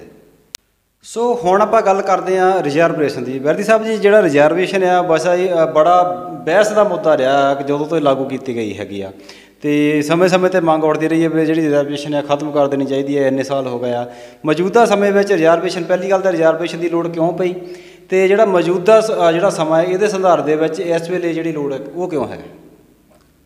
ਖਾਲਸਾ ਸਾਹਿਬ, ਇਹ ਜਿਹੜੀ ਰਿਜ਼ਰਵੇਸ਼ਨ ਆ ਜੀ, ਇਹ ਇੱਕ ਰੀਪ੍ਰਜੈਂਟੇਸ਼ਨ ਆ ਜੀ। ਰੀਪ੍ਰਜੈਂਟੇਸ਼ਨ ਉਸ ਸਮਾਜ ਦੀ ਆ ਜਿਹੜਾ ਸਮਾਜ ਇਸ ਸਿਸਟਮ ਦੇ ਤਹਿਤ, ਇਸ ਜਾਤੀ ਵਿਵਸਥਾ ਦੇ ਤਹਿਤ ਔਰ ਭਾਰਤ ਦੇ ਅੰਦਰ ਉਹ ਸਮੰਤਵਾਦੀ ਲੋਕਾਂ ਦੇ ਤਹਿਤ ਹਜ਼ਾਰਾਂ ਸਾਲਾਂ ਤੋਂ ਉਹਨਾਂ ਮਨੁੱਖੀ ਅਧਿਕਾਰਾਂ ਤੋਂ ਦੂਰ ਰੱਖਿਆ ਗਿਆ ਜਿਨ੍ਹਾਂ 'ਤੇ ਉਹਦਾ ਸਰਵ ਉੱਚ ਜਾਂ ਉਹਦਾ ਅਧਿਕਾਰ ਸੀ, ਜਿਹਦੇ ਵਿੱਚ ਉਹਨੂੰ ਪੜ੍ਹਨ ਲਿਖਣ ਦੇ ਅਧਿਕਾਰ ਤੋਂ ਦੂਰ ਰੱਖਿਆ ਗਿਆ, ਉਹਨੂੰ ਅੱਛੀ ਰਹਿਣ ਸਹਿਣ ਦੇ ਅਧਿਕਾਰ ਤੋਂ ਦੂਰ ਰੱਖਿਆ ਗਿਆ, ਉਹਨੂੰ ਅੱਛਾ ਕੱਪੜਾ ਪਹਿਨਣ ਦੇ ਅਧਿਕਾਰਾਂ ਤੋਂ ਦੂਰ ਰੱਖਿਆ ਗਿਆ। ਜਾਂ ਮੈਂ ਉਹਨਾਂ ਨੂੰ ਕਹਿ ਦੇਵਾਂ ਉਸ ਸ਼ਬਦਾਂ ਦੇ ਵਿੱਚ ਕਿ ਜਿਨ੍ਹਾਂ ਨੂੰ ਸਿਰਫ ਅਤੇ ਸਿਰਫ ਗੁਲਾਮ ਬਣਾ ਕੇ ਔਰ ਜਿਨ੍ਹਾਂ ਨੂੰ ਸਿਰਫ ਅਤੇ ਸਿਰਫ ਬਿਨਾਂ ਕਿਸੇ ਤਨਖਾਹ ਤੋਂ ਔਰ ਮੈਲੇ ਕਚੜੇ ਕੱਪੜੇ ਔਰ ਜੂਠੇ ਜਿਹੜੇ ਭੋਜਨ ਦੇ ਤਹਿਤ ਕੰਮ ਕਰਵਾ ਕੇ ਗੁਲਾਮ ਬਣਾ ਕੇ ਰੱਖਿਆ ਗਿਆ ਹਜ਼ਾਰਾਂ ਸਾਲਾਂ ਤੋਂ। ਦੂਜੀ ਗੱਲ ਦੇਖਣ ਵਾਲੀ ਇਹ ਗੱਲ ਹੈ ਕਿ ਉਹ ਕੌਣ ਲੋਕ ਆ ਜਿਨ੍ਹਾਂ ਨੂੰ ਇੰਨਾ ਲੰਬਾ ਸਮਾਂ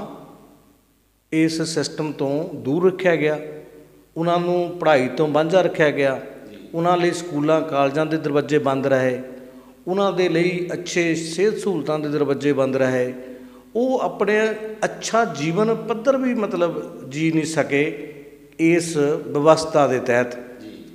ਤੋ ਇਹ ਜਿਹੜੀ ਵਿਵਸਥਾ ਆ, ਇਹ ਜਿਹੜੀ ਮਾਨਸਿਕਤਾ ਆ, ਇਹ ਜਿਹੜੀ ਬਿਮਾਰੀ ਆ, ਇਹਦਾ ਹੱਲ ਇੱਕੋ ਹੀ ਸੀ ਕਿ ਜਿਨ੍ਹਾਂ ਲੋਕਾਂ ਨੂੰ ਜ਼ਮੀਨ ਲੈਣ ਦਾ ਅਧਿਕਾਰ ਨਹੀਂ ਸੀ, ਜਿਨ੍ਹਾਂ ਲੋਕਾਂ ਨੂੰ ਸਕੂਲ ਜਾਣ ਦਾ ਅਧਿਕਾਰ ਨਹੀਂ ਸੀ, ਜਿਨ੍ਹਾਂ ਲੋਕਾਂ ਨੂੰ ਅੱਛੇ ਕੱਪੜੇ ਪਹਿਨਣ ਦਾ ਅਧਿਕਾਰ ਨਹੀਂ ਸੀ, ਇੱਥੋਂ ਤੱਕ ਕਿ ਹਾਲੇ ਵੀ ਇਸ ਭਾਰਤ ਦੇ ਅੰਦਰ ਰਾਜਸਥਾਨ ਦੀ ਘਟਨਾ ਮੈਂ ਤੁਹਾਡੇ ਨਾਲ ਸਾਂਝੀ ਕਰਦਾ ਕਿ ਨੌਜਵਾਨ ਨੇ ਮੁੱਛਾਂ ਰੱਖ ਲਈਆਂ, ਇੱਕ ਦੋ ਨੌਜਵਾਨ ਜਿਹੜੇ ਆ ਉਹਨਾਂ ਨੇ ਆਪਣੇ ਵਿਆਹ ਦੇ ਉੱਪਰ ਘੋੜੀ 'ਤੇ ਚੜ੍ਹ ਗਏ ਤਾਂ ਉਹਨਾਂ ਨੂੰ ਕਤਲ ਕਰ ਦਿੱਤਾ ਗਿਆ। ਤੋ ਇਹ ਜਿਹੜੀ ਸਿਸਟਮ ਆ, ਇਹ ਜਿਹੜੀ ਗੈਰ ਬਰਾਬਰੀ ਆ, ਇਹ ਜਾਤੀ ਪ੍ਰਥਾ ਆ, ਇਹ ਸਮਾਜ ਦੇ ਅੰਦਰ ਇੱਕ ਜਿਹੜਾ ਤਬਕਾ ਆ ਉਹਨੂੰ ਇਹਨਾਂ ਤੋਂ ਦੂਰ ਰੱਖਦੀ ਆ ਔਰ ਦੂਜਾ ਇੱਕ ਤਬਕਾ ਆ ਉਹਨਾਂ ਦਾ ਲਾਭ ਲੈ ਰਿਹਾ 100%। ਤੋ ਸਮਾਜ ਦੇ ਵਿੱਚ ਬਰਾਬਰਤਾ ਲਿਆਉਣ ਦੇ ਲਈ, ਇਸ ਬਰਾਬਰੀ ਦੇ ਪਾੜੇ ਨੂੰ ਸਮੇਟਣ ਦੇ ਲਈ ਬਾਬਾ ਸਾਹਿਬ ਡਾਕਟਰ ਅੰਬੇਡਕਰ ਸਾਹਿਬ ਨੇ ਇਸ ਸੰਵਿਧਾਨ ਦੇ ਅੰਦਰ ਉਹਨੂੰ ਬਰਾਬਰ ਕਰਨ ਦੇ ਲਈ ਰਿਜ਼ਰਵੇਸ਼ਨ, ਉਹਨੂੰ ਰੀਪ੍ਰਜੈਂਟੇਸ਼ਨ ਦਿੱਤੀ ਕਿ ਇਹਨਾਂ ਲੋਕਾਂ ਨੂੰ ਇਹਨਾਂ ਦਾ ਜੀਵਨ ਪੱਧਰ ਬਦਲਣ ਦੇ ਲਈ ਇਹਨਾਂ ਨੂੰ ਰਿਜ਼ਰਵ ਕਰਕੇ ਇਹਨਾਂ ਦੇ ਬਰਾਬਰ ਲਿਆਂਦਾ ਜਾਵੇ। ਕਿਉਂਕਿ ਕੋਈ ਵੀ ਭਗਵਾਨ, ਕੋਈ ਵੀ ਦੇਵੀ ਦੇਵਤਾ, ਕੋਈ ਵੀ ਹੋਰ ਚੀਜ਼ ਇਹ ਚੀਜ਼ ਬਣਾ ਕੇ ਨਹੀਂ ਭੇਜਦੀ, ਇਹ ਅਖੌਤੀ ਸਿਸਟਮ ਹੀ ਬਣਾਉਂਦਾ। ਜਿਨ੍ਹਾਂ ਲੋਕਾਂ ਨੇ ਹਜ਼ਾਰਾਂ ਸਾਲਾਂ ਤੋਂ ਇਸ ਸਿਸਟਮ ਦਾ, ਇਸ ਵਿਵਸਥਾ ਦਾ ਸੰਤਾਪ ਚੱਲਿਆ, ਉਹਨਾਂ ਨੂੰ ਮੌਕਾ ਦਿੱਤਾ ਜਾਵੇ ਕਿ ਉਹਨਾਂ ਦਾ ਵੀ ਜੀਵਨ ਪੱਧਰ ਬਦਲੇ, ਉਹ ਵੀ ਨੌਕਰੀਆਂ 'ਤੇ ਆਉਣ, ਉਹਨਾਂ ਦੇ ਬੱਚੇ ਵੀ ਪੜ੍ਹਨ, ਉਹਨਾਂ ਨੂੰ ਵੀ ਸਿਹਤ ਸਹੂਲਤਾਂ ਮਿਲਣ। ਤਾਂ ਇਹ ਜਿਹੜੀ ਰਿਜ਼ਰਵੇਸ਼ਨ ਆ, ਇਹ ਜਿਹੜੀ ਰੀਪ੍ਰਜੈਂਟੇਸ਼ਨ ਆ, ਇਹ ਉਸ ਪਾੜੇ ਨੂੰ, ਉਸ ਗੈਰ ਬਰਾਬਰੀ ਸਿਸਟਮ ਨੂੰ ਔਰ ਉਸ ਹਜ਼ਾਰਾਂ ਸਾਲਾਂ ਤੋਂ ਦਬਾਏ ਲਤਾੜੇ ਲੋਕਾਂ ਨੂੰ ਬਰਾਬਰ ਲਿਆਉਣ ਦੇ ਲਈ ਇੱਕ ਇਹ ਜਿਹੜੀ ਆ ਯੋਜਨਾਬੱਧ ਤਰੀਕੇ ਦੇ ਨਾਲ ਇੱਕ ਜਿਹੜਾ ਲਾਅ ਜਿਹੜਾ ਆ, ਉਹ ਕਾਨੂੰਨ ਜਿਹੜਾ ਆ ਭਾਰਤ ਦੇ ਸੰਵਿਧਾਨ ਦੇ ਅੰਦਰ ਬਣਾਇਆ ਗਿਆ ਤਾਂ ਕਿ ਇਹਨਾਂ ਲੋਕਾਂ ਦਾ ਜੀਵਨ ਪੱਧਰ ਬਦਲੇ। ਪਰ ਅਫਸੋਸ, ਜਿੱਥੇ ਰੌਲਾ ਤਾਂ ਪਾਇਆ ਜਾਂਦਾ ਕਿ ਸੰਵਿਧਾਨ ਦੇ ਤਹਿਤ ਇਹਨਾਂ ਲੋਕਾਂ ਨੂੰ ਰਿਜ਼ਰਵੇਸ਼ਨ ਮਿਲ ਗਈ, ਪਰ ਖਾਲਸਾ ਜੀ ਅੰਕੜੇ ਮੌਜੂਦ ਆ ਦੇਸ਼ ਦੇ ਅੰਦਰ, ਬੈਕਲਾਗ ਜਿਉਂ ਦਾ ਤਿਉਂ ਪਿਆ। ਦੇਸ਼ ਦੇ ਅੰਦਰ ਪ੍ਰਾਈਵੇਟੇਸ਼ਨ ਨੂੰ ਬੜਾਵਾ ਦਿੱਤਾ ਗਿਆ, ਦੇਸ਼ ਦੇ ਅੰਦਰ ਮਹਿੰਗੀ ਐਜੂਕੇਸ਼ਨ ਹੋ ਗਈ, ਦੇਸ਼ ਦੇ ਅੰਦਰ ਮਹਿੰਗਾ ਇਲਾਜ ਹੋ ਗਿਆ, ਦੇਸ਼ ਦੇ ਅੰਦਰ ਅੱਜ ਵੀ ਜਿਹੜੇ ਲੋਕੀ ਆ, ਜਿਹੜੇ ਮਿਡਲ ਕਲਾਸ ਲੋਕੀ ਆ, ਜਿਹੜੇ ਗਰੀਬੀ ਰੇਖਾ ਤੋਂ ਥੱਲੇ ਰਹਿੰਦੇ ਲੋਕੀ ਆ, ਉਹਨਾਂ ਨੂੰ ਅੱਜ ਵੀ ਉਹਨਾਂ ਸਹੂਲਤਾਂ ਤੋਂ ਦੂਰ ਰੱਖਿਆ ਜਾ ਰਿਹਾ। ਕਿਤੇ ਨਾ ਕਿਤੇ ਇਹ ਵੀ ਜਿਹੜਾ ਇੱਕ ਸਾਜ਼ਿਸ਼ ਦਾ ਹਿੱਸਾ ਹੈ। ਇਹਦੇ ਅੰਦਰੋਂ ਵੀ ਉਹੀ ਜਾਤੀ ਵਿਵਸਥਾ, ਉਹੀ ਜਾਤੀ ਸਿਸਟਮ, ਉਹੀ ਦਬਾ ਕੇ ਰੱਖਣ ਵਾਲੀ, ਉਹੀ ਲਤਾੜ ਕੇ ਪਛਾੜ ਕੇ ਰੱਖਣ ਵਾਲੀ ਬੋ ਆਉਂਦੀ ਆ। ਤਾਂ ਮੈਂ ਸਮਝਦਾ ਜਿੱਥੇ ਅੱਜ ਆਪਾਂ ਬਾਬਾ ਸਾਹਿਬ ਡਾਕਟਰ ਅੰਬੇਡਕਰ ਸਾਹਿਬ ਨੂੰ ਯਾਦ ਕਰਦੇ ਹਾਂ, ਪੂਰੀ ਦੁਨੀਆ ਯਾਦ ਕਰਦੀ ਆ, ਦੁਨੀਆ 'ਚ ਮਾਣ ਨਾਲ ਉਹਨਾਂ ਦਾ ਨਾਂ ਲਿਆ ਜਾ ਰਿਹਾ। ਔਰ ਸਾਡੇ ਇੱਥੋਂ ਦੇ ਪੋਲੀਟੀਕਲ ਲੋਕੀ ਵੀ ਜਿੱਥੇ ਉਹਨਾਂ ਨੂੰ ਬਾਹਰਲੇ ਮੁਲਕਾਂ ਦੇ ਅੰਦਰ ਉਹਨਾਂ ਦੀਆਂ ਚੇਅਰ ਸਥਾਪਿਤ ਕੀਤੀਆਂ ਜਾ ਰਹੀਆਂ, ਉਹਨਾਂ ਦੇ ਸਟੈਚੂ ਲਗਾਏ ਜਾ ਰਹੇ ਆ। ਅੱਜ ਸਾਡੇ ਵੀ ਇੱਥੇ ਸਿਸਟਮ ਦੇ ਤਹਿਤ ਪੋਲੀਟੀਸ਼ੀਅਨ ਬੇਸ਼ੱਕ ਉਹਨਾਂ ਦੀਆਂ ਸਰਕਾਰੀ ਦਫ਼ਤਰਾਂ ਹੋਰ ਕਿਤੇ ਜਾਂ ਸਟੈਚੂ, ਉਹਨਾਂ ਦੀਆਂ ਫੋਟੋ, ਉਹਨਾਂ ਦੀਆਂ ਤਸਵੀਰਾਂ ਲਗਾ ਰਹੇ ਆ, ਪਰ ਮੈਂ ਤੁਹਾਡੇ ਇਸ ਚੈਨਲ ਦੇ ਮਾਧਿਅਮ ਤੋਂ ਉਹਨਾਂ ਨੂੰ ਵੀ ਬੇਨਤੀ ਕਰਨਾ ਚਾਹੁੰਦਾ ਕਿ ਆਓ ਉਹਨਾਂ ਦੇ ਵਿਚਾਰਾਂ ਨੂੰ ਸਮਾਜ ਔਰ ਦੇਸ਼ ਦੇ ਵਿੱਚ ਲਾਗੂ ਕਰੀਏ। ਆਓ ਆਪਣੇ ਦੇਸ਼ ਔਰ ਭਾਰਤ ਨੂੰ ਸੋਨੇ ਦੀ ਚਿੜੀਆ ਬਣਾਉਣ ਦੇ ਲਈ ਅਗਰ ਪਰਮ ਪੂਜਯ ਬਾਬਾ ਸਾਹਿਬ ਡਾਕਟਰ ਅੰਬੇਡਕਰ ਸਾਹਿਬ ਦੇ ਸੰਵਿਧਾਨ ਨੂੰ ਇਮਾਨਦਾਰੀ ਨਾਲ ਲਾਗੂ ਕਰਕੇ ਉਹਨਾਂ ਦਾ ਜਿਹੜਾ ਤਮਾਮ ਜਿਹੜੇ ਲੋਕੀ ਆ ਇਸ ਦੇਸ਼ ਦੇ ਵਿੱਚ ਖੁਸ਼ਹਾਲ ਹੋ ਸਕਦੇ ਆ, ਉਹਨਾਂ ਦੀਆਂ ਤਸਵੀਰਾਂ ਜਿਹੜੀਆਂ ਆ ਉਹ ਉਹਨਾਂ ਦੇ ਨਾਲ ਨਾਲ ਉਹਨਾਂ ਦੇ ਵਿਚਾਰਾਂ ਨੂੰ ਵੀ ਸਮਾਜ ਔਰ ਦੇਸ਼ ਦੇ ਵਿੱਚ ਬੱਚਿਆਂ ਨੂੰ ਜਾਗਰੂਕ ਕਰਵਾਈਏ ਤਾਂ ਕਿ ਸਮਾਜ ਤਰੱਕੀ ਕਰੇ, ਦੇਸ਼ ਤਰੱਕੀ ਕਰੇ, ਸੱਚੀ ਮੁੱਚੀ ਭਾਰਤ ਜਿਹੜਾ ਸੋਨੇ ਦੀ ਚਿੜੀਆ ਬਣੇ। ਔਰ ਇਹ ਜਿਹੜੀ ਰਿਜ਼ਰਵੇਸ਼ਨ ਆ, ਜਦੋਂ ਅਸੀਂ ਇਮਾਨਦਾਰੀ ਦੇ ਨਾਲ ਲੋਕਾਂ ਦਾ ਜੀਵਨ ਪੱਧਰ ਬਦਲਾਂਗੇ, ਉਹਨਾਂ ਦੇ ਲਈ ਇਮਾਨਦਾਰੀ ਦੇ ਨਾਲ ਸੱਚੀ ਭਲਾਈ ਦੇ ਕੰਮ ਕਰਾਂਗੇ, ਉਹਨਾਂ ਨੂੰ ਬਰਾਬਰ ਲੈ ਕੇ ਆਵਾਂਗੇ, ਉਹਨਾਂ ਨੂੰ ਸਿਹਤ ਸਹੂਲਤਾਂ ਦੇ ਵਿੱਚ ਬਰਾਬਰ ਲੈ ਕੇ ਆਵਾਂਗੇ, ਪੜ੍ਹਾਈ ਦੇ ਵਿੱਚ ਬਰਾਬਰ ਲੈ ਕੇ ਆਵਾਂਗੇ, ਨੌਕਰੀਆਂ ਦੇ ਵਿੱਚ ਬਰਾਬਰ ਲੈ ਕੇ ਆਵਾਂਗੇ, ਮੈਂ ਸਮਝਦਾ ਕਿ ਫਿਰ ਇਸ ਰਿਜ਼ਰਵੇਸ਼ਨ ਦੀ ਕੋਈ ਲੋੜ ਨਹੀਂ ਹੋਵੇਗੀ। ਪਰ ਜੇ ਬੇਈਮਾਨੀ ਦੇ ਤਹਿਤ ਇਹ ਦੁੱਖ, ਇਹ ਨਸੂਰ, ਇਹ ਜ਼ਖਮ ਇੱਦਾਂ ਹੀ ਰਿਹਾ ਤਾਂ ਇੱਕ ਦਿਨ ਇਹ ਇਨਕਲਾਬ ਕ੍ਰਾਂਤੀ ਦਾ ਕਾਰਨ ਵੀ ਬਣੇਗਾ, ਕਿਉਂਕਿ ਇਹ ਜਦੋਂ ਵੀ ਤੁਸੀਂ ਕਿਸੇ ਨੂੰ ਦਬਾਉਂਦੇ ਆ ਉਹ ਫਿਰ ਤੁਹਾਨੂੰ ਉਹਦਾ ਜਿੰਨਾ ਦਬਾਉਂਦੇ ਆ ਉਹ ਉਨੇ ਉੱਭਰਦਾ, ਵੀ ਇਹ ਲੋਕੀ ਜਿਹੜੇ ਆ ਇਨਕਲਾਬ ਜਿਹੜੇ ਆ ਉਹ ਥੱਲੇ ਆਉਂਦੇ ਆ। ਅਤੇ ਅੱਜ ਦੇ ਦਿਨ 'ਤੇ ਜਿੱਥੇ ਆਪਾਂ ਬਾਬਾ ਸਾਹਿਬ ਡਾਕਟਰ ਭੀਮ ਰਾਓ ਅੰਬੇਡਕਰ ਸਾਹਿਬ ਨੂੰ ਯਾਦ ਕਰਦੇ ਆ, ਉਹਨਾਂ ਨੇ ਇਸ 131ਵੇਂ ਜਨਮ ਦਿਨ ਦੇ ਉੱਤੇ ਪੂਰੀ ਦੁਨੀਆ ਯਾਦ ਕਰ ਰਹੀ ਆ। ਸਾਨੂੰ ਵੀ ਅੱਜ ਉਹਨਾਂ ਦੇ ਜਨਮ ਦਿਨ ਦੇ ਉੱਤੇ ਇੱਕ ਸੱਚਾ ਸੁੱਚਾ ਸੰਕਲਪ ਲੈ ਕੇ ਇਮਾਨਦਾਰੀ ਨਾਲ ਉਹਨਾਂ ਲੋਕਾਂ ਦੀ ਸੇਵਾ ਦੇ ਵਿੱਚ ਜੁਟਣਾ ਚਾਹੀਦਾ। ਸੋ ਬਹੁਤ ਵਡਮੁੱਲੀ ਜਾਣਕਾਰੀ ਸ਼ਸ਼ੀ ਕੁਮਾਰ ਬਿਰਦੀ ਹੁਣਾਂ ਸਾਨੂੰ ਦਿੱਤੀ ਆ। ਇਹ ਸਾਰੀ ਜਾਣਕਾਰੀ ਅਸੀਂ ਤੁਹਾਡਾ ਬਹੁਤ ਬਹੁਤ ਧੰਨਵਾਦ ਕਰਦੇ ਹਾਂ ਕਿ ਇਕੱਲੀਆਂ ਤਸਵੀਰਾਂ ਲਗਾ ਕੇ ਜਾਂ ਕਿਸੇ ਦੀ ਪੂਜਾ ਕਰਕੇ ਜਿਹੜਾ ਆ ਆਪਾਂ ਉਹਦਾ ਮਾਣ ਸਨਮਾਨ ਭਾਵੇਂ ਉਹਨੂੰ ਦੇ ਸਕਦੇ ਹਾਂ, ਪਰ ਜਦ ਤੱਕ ਉਹ ਉਹਨਾਂ ਦੀ ਜਿਹੜੀ ਕਹਿਣੀ ਹੈਗੇ ਜਾਂ ਉਹਨਾਂ ਦੇ ਵਿਚਾਰ ਆ ਉਹ ਆਪਾਂ ਲਾਗੂ ਨਹੀਂ ਕਰਦੇ, ਉਹ ਜਿਹੜੀ ਸੱਚੀ ਜਿਹੜੀ ਸ਼ਰਧਾ ਜਾਂ ਸੱਚੀ ਜਿਹੜਾ ਸਮਰਪਣ ਭਾਵਨਾ ਉਹ ਆਪਾਂ ਤਾਂ ਹੀ ਕਹਿ ਸਕਦੇ, ਉਹਨਾਂ ਦੇ ਵਿਚਾਰਾਂ ਨੂੰ ਆਪਾਂ ਲਾਗੂ ਕਰੀਏ, ਇੱਧਰ ਨੂੰ ਤੁਰੀਏ। ਬਿਰਦੀ ਸਾਹਿਬ ਤੁਸੀਂ ਸਾਨੂੰ ਬਹੁਤ ਵਡਮੁੱਲੀ ਜਾਣਕਾਰੀ ਦੀ ਤੁਹਾਡਾ ਬਹੁਤ ਬਹੁਤ ਧੰਨਵਾਦ ਜੀ। ਤੁਹਾਡਾ ਵੀ ਬਹੁਤ ਬਹੁਤ ਧੰਨਵਾਦ, ਤੁਸੀਂ ਮੈਨੂੰ ਮੌਕਾ ਦਿੱਤਾ। ਮੈਂ ਕੋਈ ਵਿਦਵਾਨ ਨਹੀਂ ਹਾਂ, ਇੱਕ ਛੋਟਾ ਜਿਹਾ ਪਰਮ ਪੂਜਯ ਬਾਬਾ ਸਾਹਿਬ ਡਾਕਟਰ ਅੰਬੇਡਕਰ ਸਾਹਿਬ ਦਾ ਔਰ ਮਾਨਵਤਾਵਾਦੀ ਮਹਾਂਪੁਰਸ਼ਾਂ ਦਾ ਇੱਕ ਪੈਰੋਕਾਰ ਆ, ਔਰ ਮੈਂ ਆਪਣੇ ਵੱਲੋਂ ਜੋ ਮੈਨੂੰ ਜਾਣਕਾਰੀ ਆ ਤੁਹਾਡੇ ਨਾਲ ਸਾਂਝੀ ਕਰਨ ਦੀ ਉਹ ਕੋਸ਼ਿਸ਼ ਕੀਤੀ ਆ। ਹਾਂ, ਕਿਤੇ ਨਾ ਕਿਤੇ ਕੋਈ ਵੀ ਗੱਲ ਥੋੜ੍ਹੀ ਇੱਧਰ ਉੱਧਰ ਵੀ ਹੋ ਸਕਦੀ ਆ, ਤਾਂ ਸਭ ਸਰੋਤੇ ਆ, ਤੁਸੀਂ ਸਰੋਤੇ ਅੱਛੇ ਆ, ਔਰ ਜਿੱਥੇ ਮੇਰਾ ਮਾਣ ਮੇਰਾ ਪਿੰਡ ਤੁਸੀਂ ਨਿੱਤ ਇਹਨੂੰ ਅੱਛਾ ਰਿਸਪੌਂਸ ਦਿੰਦੇ ਆ। ਔਰ ਅੱਜ ਦੇ ਦਿਨ ਦੇ ਉੱਪਰ ਵੀ ਮੈਂ ਸਾਰੇ ਸਰੋਤਿਆਂ ਨੂੰ ਪਰਮ ਪੂਜਯ ਬਾਬਾ ਸਾਹਿਬ ਡਾਕਟਰ ਭੀਮ ਰਾਓ ਅੰਬੇਡਕਰ ਸਾਹਿਬ ਦੇ 131ਵੇਂ ਜਨਮ ਦਿਵਸ 'ਤੇ ਸਮੁੱਚੀ ਮਾਨਵਤਾ ਨੂੰ, ਦੇਸ਼ ਵਿਦੇਸ਼ ਦੇ ਸਾਰੇ ਸਾਥੀਆਂ ਨੂੰ, ਸਾਰੇ ਸਮਾਜ ਨੂੰ ਲੱਖ ਲੱਖ ਕਰੋੜ ਕਰੋੜ ਮੁਬਾਰਕਬਾਦ ਦਿੰਦਾ। ਔਰ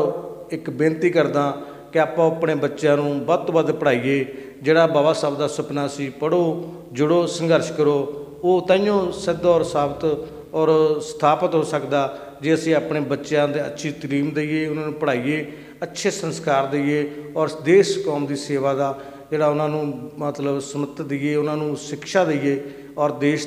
ਤਰੱਕੀ ਕਰ ਸਕਦਾ, ਸਮਾਜ ਤਰੱਕੀ ਕਰ ਸਕਦਾ। ਇਹਨਾਂ ਸ਼ਬਦਾਂ ਨਾਲ ਫਿਰ ਦੁਬਾਰਾ ਮੇਰਾ ਮਾਣ ਮੇਰਾ ਪਿੰਡ ਖਾਲਸਾ ਜੀ ਦਾ ਬਹੁਤ ਬਹੁਤ ਧੰਨਵਾਦ। ਤੁਸੀਂ ਮੈਨੂੰ ਵਿਚਾਰ ਕਰਨ ਦੇ ਲਈ ਆਪਣੇ ਚੈਨਲ 'ਤੇ TV 'ਤੇ ਸੱਦਿਆ। ਸਭ ਸਰੋਤਿਆਂ ਦਾ ਬਹੁਤ ਧੰਨਵਾਦ। ਜੈ ਭੀਮ, ਜੈ ਭਾਰਤ, ਵਾਹਿਗੁਰੂ ਜੀ ਕਾ ਖਾਲਸਾ, ਵਾਹਿਗੁਰੂ ਜੀ ਕੀ ਫਤਿਹ। ਸੋ ਬਹੁਤ ਬਹੁਤ ਧੰਨਵਾਦ ਸੁਸ਼ੀਲ ਕੁਮਾਰ ਬਿਰਦੀ ਹੁਣਾਂ ਦਾ। ਅਤੇ ਅਸੀਂ ਕੋਸ਼ਿਸ਼ ਕਰਾਂਗੇ ਅਤੇ ਕਿਉਂਕਿ ਡਾਕਟਰ ਭੀਮ ਰਾਓ ਅੰਬੇਡਕਰ ਹੁਣੀ ਇੱਕ ਬਹੁਤ ਵੱਡੀ ਸ਼ਖਸੀਅਤ ਹੈਗਾ, ਕੁਝ ਹੋਰ ਜਿਹੜੇ ਸਾਡੇ ਖੇਤਰ ਦੇ ਨਾਮਵਰ ਬੁਲਾਰੇ ਹੈਗੇ ਜਾਂ ਸ਼ਖਸੀਅਤਾਂ ਹੈਗੀਆਂ ਆ, ਉਹਨਾਂ ਨੂੰ ਜ਼ਰੂਰ ਤੁਹਾਡੇ ਰੂਬਰੂ ਕਰੀਏ, ਕਿਉਂਕਿ ਨਾਮ ਬਹੁਤ ਵੱਡਾ ਹੈਗਾ ਆ। ਇਕੱਲੀਆਂ ਤਸਵੀਰਾਂ ਜਿਵੇਂ ਆਪਾਂ ਪਹਿਲਾਂ ਗੱਲ ਕੀਤੀ ਹੈ, ਇਕੱਲੀਆਂ ਤਸਵੀਰਾਂ ਜਾਂ ਉਹਨਾਂ ਦੇ ਦਿਨ ਮਨਾ ਕੇ ਸਿਰਫ ਆਪਾਂ ਖਾਨਾ ਪੂਰਤੀ ਨਾ ਕਰੀਏ, ਉਹਨਾਂ ਦੇ ਜਿਹੜੇ ਵਿਚਾਰ ਹੈ ਜਾਂ ਉਹਨਾਂ ਦੀ ਜਿਹੜੀ ਸੋਚ ਹੈ ਉਹ ਲਾਗੂ ਕਰਨ ਦਾ ਆਪਾਂ ਯਤਨ ਕਰੀਏ, ਆਪਣੇ ਆਪ ਨੂੰ ਉਹਨਾਂ ਵਿਚਾਰਾਂ ਵਿੱਚ ਢਾਲਣ ਦੀ ਕੋਸ਼ਿਸ਼ ਕਰੀਏ। ਤੋ ਇਸੇ ਆਸਾਂ, ਇਸੇ ਉਮੀਦਾਂ ਦੇ ਨਾਲ ਕਿ ਆਪਾਂ ਹੋਰ ਨਵੀਂ ਸ਼ਖਸੀਅਤਾਂ ਨੂੰ ਤੁਹਾਡੇ ਰੂਬਰੂ ਕਰਾਂਗੇ, ਵੱਖ-ਵੱਖ ਵਿਸ਼ੇ, ਵੱਖ-ਵੱਖ ਸ਼ਖਸੀਅਤਾਂ, ਆਪਾਂ ਉਹਨਾਂ ਕੋਲ ਸਿੱਖਣ ਦਾ ਜਿਹੜਾ ਯਤਨ ਕਰੀਏ। ਇਕੱਲੇ ਦਿਨ ਤਿਉਹਾਰ ਬਣਾ ਕੇ ਖਾਨਾ ਪੂਰਤੀ ਕਰਕੇ ਸਿਰਫ ਦਿਨ ਲੰਘੀ ਜਾਣੇ ਆ, ਇਹ ਸਮਾਜ ਨੂੰ ਸੁਧਾਰਨਾ ਆ। ਇਹਨਾਂ ਨੇ ਰਿਜ਼ਰਵੇਸ਼ਨ ਦੀ ਗੱਲ ਕੀਤੀ ਸੀ। ਰਿਜ਼ਰਵੇਸ਼ਨ ਇੱਕ ਨੁਮਾਇੰਦਗੀ, ਜਿਵੇਂ ਇਹਨਾਂ ਨੇ ਆਪਣੇ ਸ਼ਬਦਾਂ ਕਿਹਾ ਬਿਰਦੀ ਉਹਨਾਂ ਨੇ, ਇੱਕ ਨੁਮਾਇੰਦਗੀ ਹੈ ਉਹਨਾਂ ਲੋਕਾਂ ਨੂੰ, ਨੁਮਾਇੰਦਗੀ ਜਿਨ੍ਹਾਂ ਨੂੰ ਹਜ਼ਾਰਾਂ ਸਾਲਾਂ ਤੋਂ ਗੁਲਾਮ ਬਣਾ ਕੇ, ਜਿਨ੍ਹਾਂ ਨਾਲ ਜਾਨਵਰਾਂ ਵਰਗਾ ਵਤੀਰਾ ਕੀਤਾ ਗਿਆ ਹੈਗਾ ਆ, ਉਹਨਾਂ ਨੂੰ ਉਹਨਾਂ ਦੇ ਬਣਦੇ ਹੱਕ ਹਕੂਕ ਨਹੀਂ ਦਿੱਤੇ ਗਏ, ਵਿੱਦਿਆ ਨਹੀਂ ਦਿੱਤੀ ਗਈ, ਖਾਣ ਪੀਣ ਨਹੀਂ ਦਿੱਤਾ ਗਿਆ, ਰੋਜ਼ਗਾਰ ਨਹੀਂ ਦਿੱਤਾ ਗਿਆ। ਤੋ ਇਹ ਉਹਨਾਂ ਲੋਕਾਂ ਨੂੰ ਉੱਚਾ ਚੱਕਣ ਦਾ, ਕਿਉਂਕਿ ਸਮਾਜ ਸੰਤੁਲਿਤ ਸਮਾਜ ਆਪਾਂ ਉਸੇ ਸਮਾਜ ਨੂੰ ਕਹਿ ਸਕਦੇ ਜਿਹਦੇ ਵਿੱਚ ਸਾਰੇ ਲੋਕਾਂ ਨੂੰ ਬਰਾਬਰ ਅਧਿਕਾਰ ਹੋਣ, ਬਰਾਬਰ ਰੋਜ਼ਗਾਰ ਹੋਣ, ਬਰਾਬਰ ਜਿਹੜਾ ਇੱਜ਼ਤ ਮਾਣ ਹੋਵੇ। ਤੇ ਇਹ ਇੱਜ਼ਤ ਮਾਣ, ਬਰਾਬਰ ਰੋਜ਼ਗਾਰ, ਬਰਾਬਰ ਸਮਾਨਤਾ ਦੇਣ ਵਾਸਤੇ ਜੇਕਰ ਆਪਾਂ ਜਿਹੜੇ ਸਾਡੇ ਵਿਕਾਸ ਦੇ ਵਿੱਚ ਪਿੱਛੇ ਰਹਿ ਗਏ ਲੋਕ ਹੈ ਉਹਨਾਂ ਨੂੰ ਉੱਚਾ ਚੱਕਣ ਦਾ ਜਾਂ ਬਰਾਬਰ ਲਿਆਉਣ ਦਾ ਇੱਕ ਯਤਨ ਦੇ ਤੌਰ 'ਤੇ ਜਦੋਂ ਆਪਾਂ ਦੇਖਦੇ ਹੈਗੇ ਹਾਂ ਤਾਂ ਸਾਡੇ ਮਨ ਵਿੱਚ ਇਹ ਜਿਹੜੇ ਰਿਜ਼ਰਵੇਸ਼ਨ ਆ ਉਹ ਇੱਕ ਮਾੜੀ ਚੀਜ਼ ਨਹੀਂ ਲੱਗੂਗੀ। ਪਰ ਜਦੋਂ ਆਪਾਂ ਇਹਨੂੰ ਇੱਕ ਨਫ਼ਰਤ ਦੀ ਨਿਗਾਹ ਨਾਲ ਦੇਖਦੇ ਹਾਂ ਕੋਈ ਸਾਡੇ ਹੱਕ 'ਚ ਖੋਏ ਜਾ ਰਿਹਾ, ਇਹ ਹੱਕ ਖੋਏ ਨਹੀਂ ਜਾ ਰਹੇ, ਉਹਨਾਂ ਲੋਕਾਂ ਨੂੰ ਹੱਕ ਦੇਣ ਦਾ ਯਤਨ ਆ ਜਿਨ੍ਹਾਂ ਤੋਂ ਹਜ਼ਾਰਾਂ ਸਾਲਾਂ ਤੋਂ ਪਹਿਲਾਂ ਇਹ ਜਿਹੜੇ ਹੱਕ ਖੋਹ ਲੈ ਗਏ ਸੀ। ਸੋ ਬਹੁਤ ਹੀ ਸਾਡੇ ਬੜਮੁੱਲੇ ਜਿਹੜੇ ਵਿਚਾਰ ਆ ਸੁਸ਼ੀਲ ਕੁਮਾਰ ਵਿਰਦੀ ਹੋਣਾ ਨੇ ਦਿੱਤੇ ਆ ਅਤੇ ਆਸ ਕਰਾਂਗੇ ਅਤੇ ਇਹਨਾਂ ਨੂੰ ਭਵਿੱਖ ਵਿੱਚ ਜ਼ਰੂਰ ਆਪਾਂ ਤੁਹਾਡੇ ਰੂਬਰੂ ਲਗਾਤਾਰ ਕਰਦੇ ਰਹੀਏ। ਤੋ ਇਹਨਾਂ ਸਾਰੇ ਸ਼ਬਦਾਂ ਨੂੰ ਤੁਹਾਡਾ ਸਾਰਿਆਂ ਦਾ ਬਹੁਤ ਬਹੁਤ ਧੰਨਵਾਦ। ਵਾਹਿਗੁਰੂ ਜੀ ਕਾ ਖਾਲਸਾ, ਵਾਹਿਗੁਰੂ ਜੀ ਕੀ ਫਤਿਹ।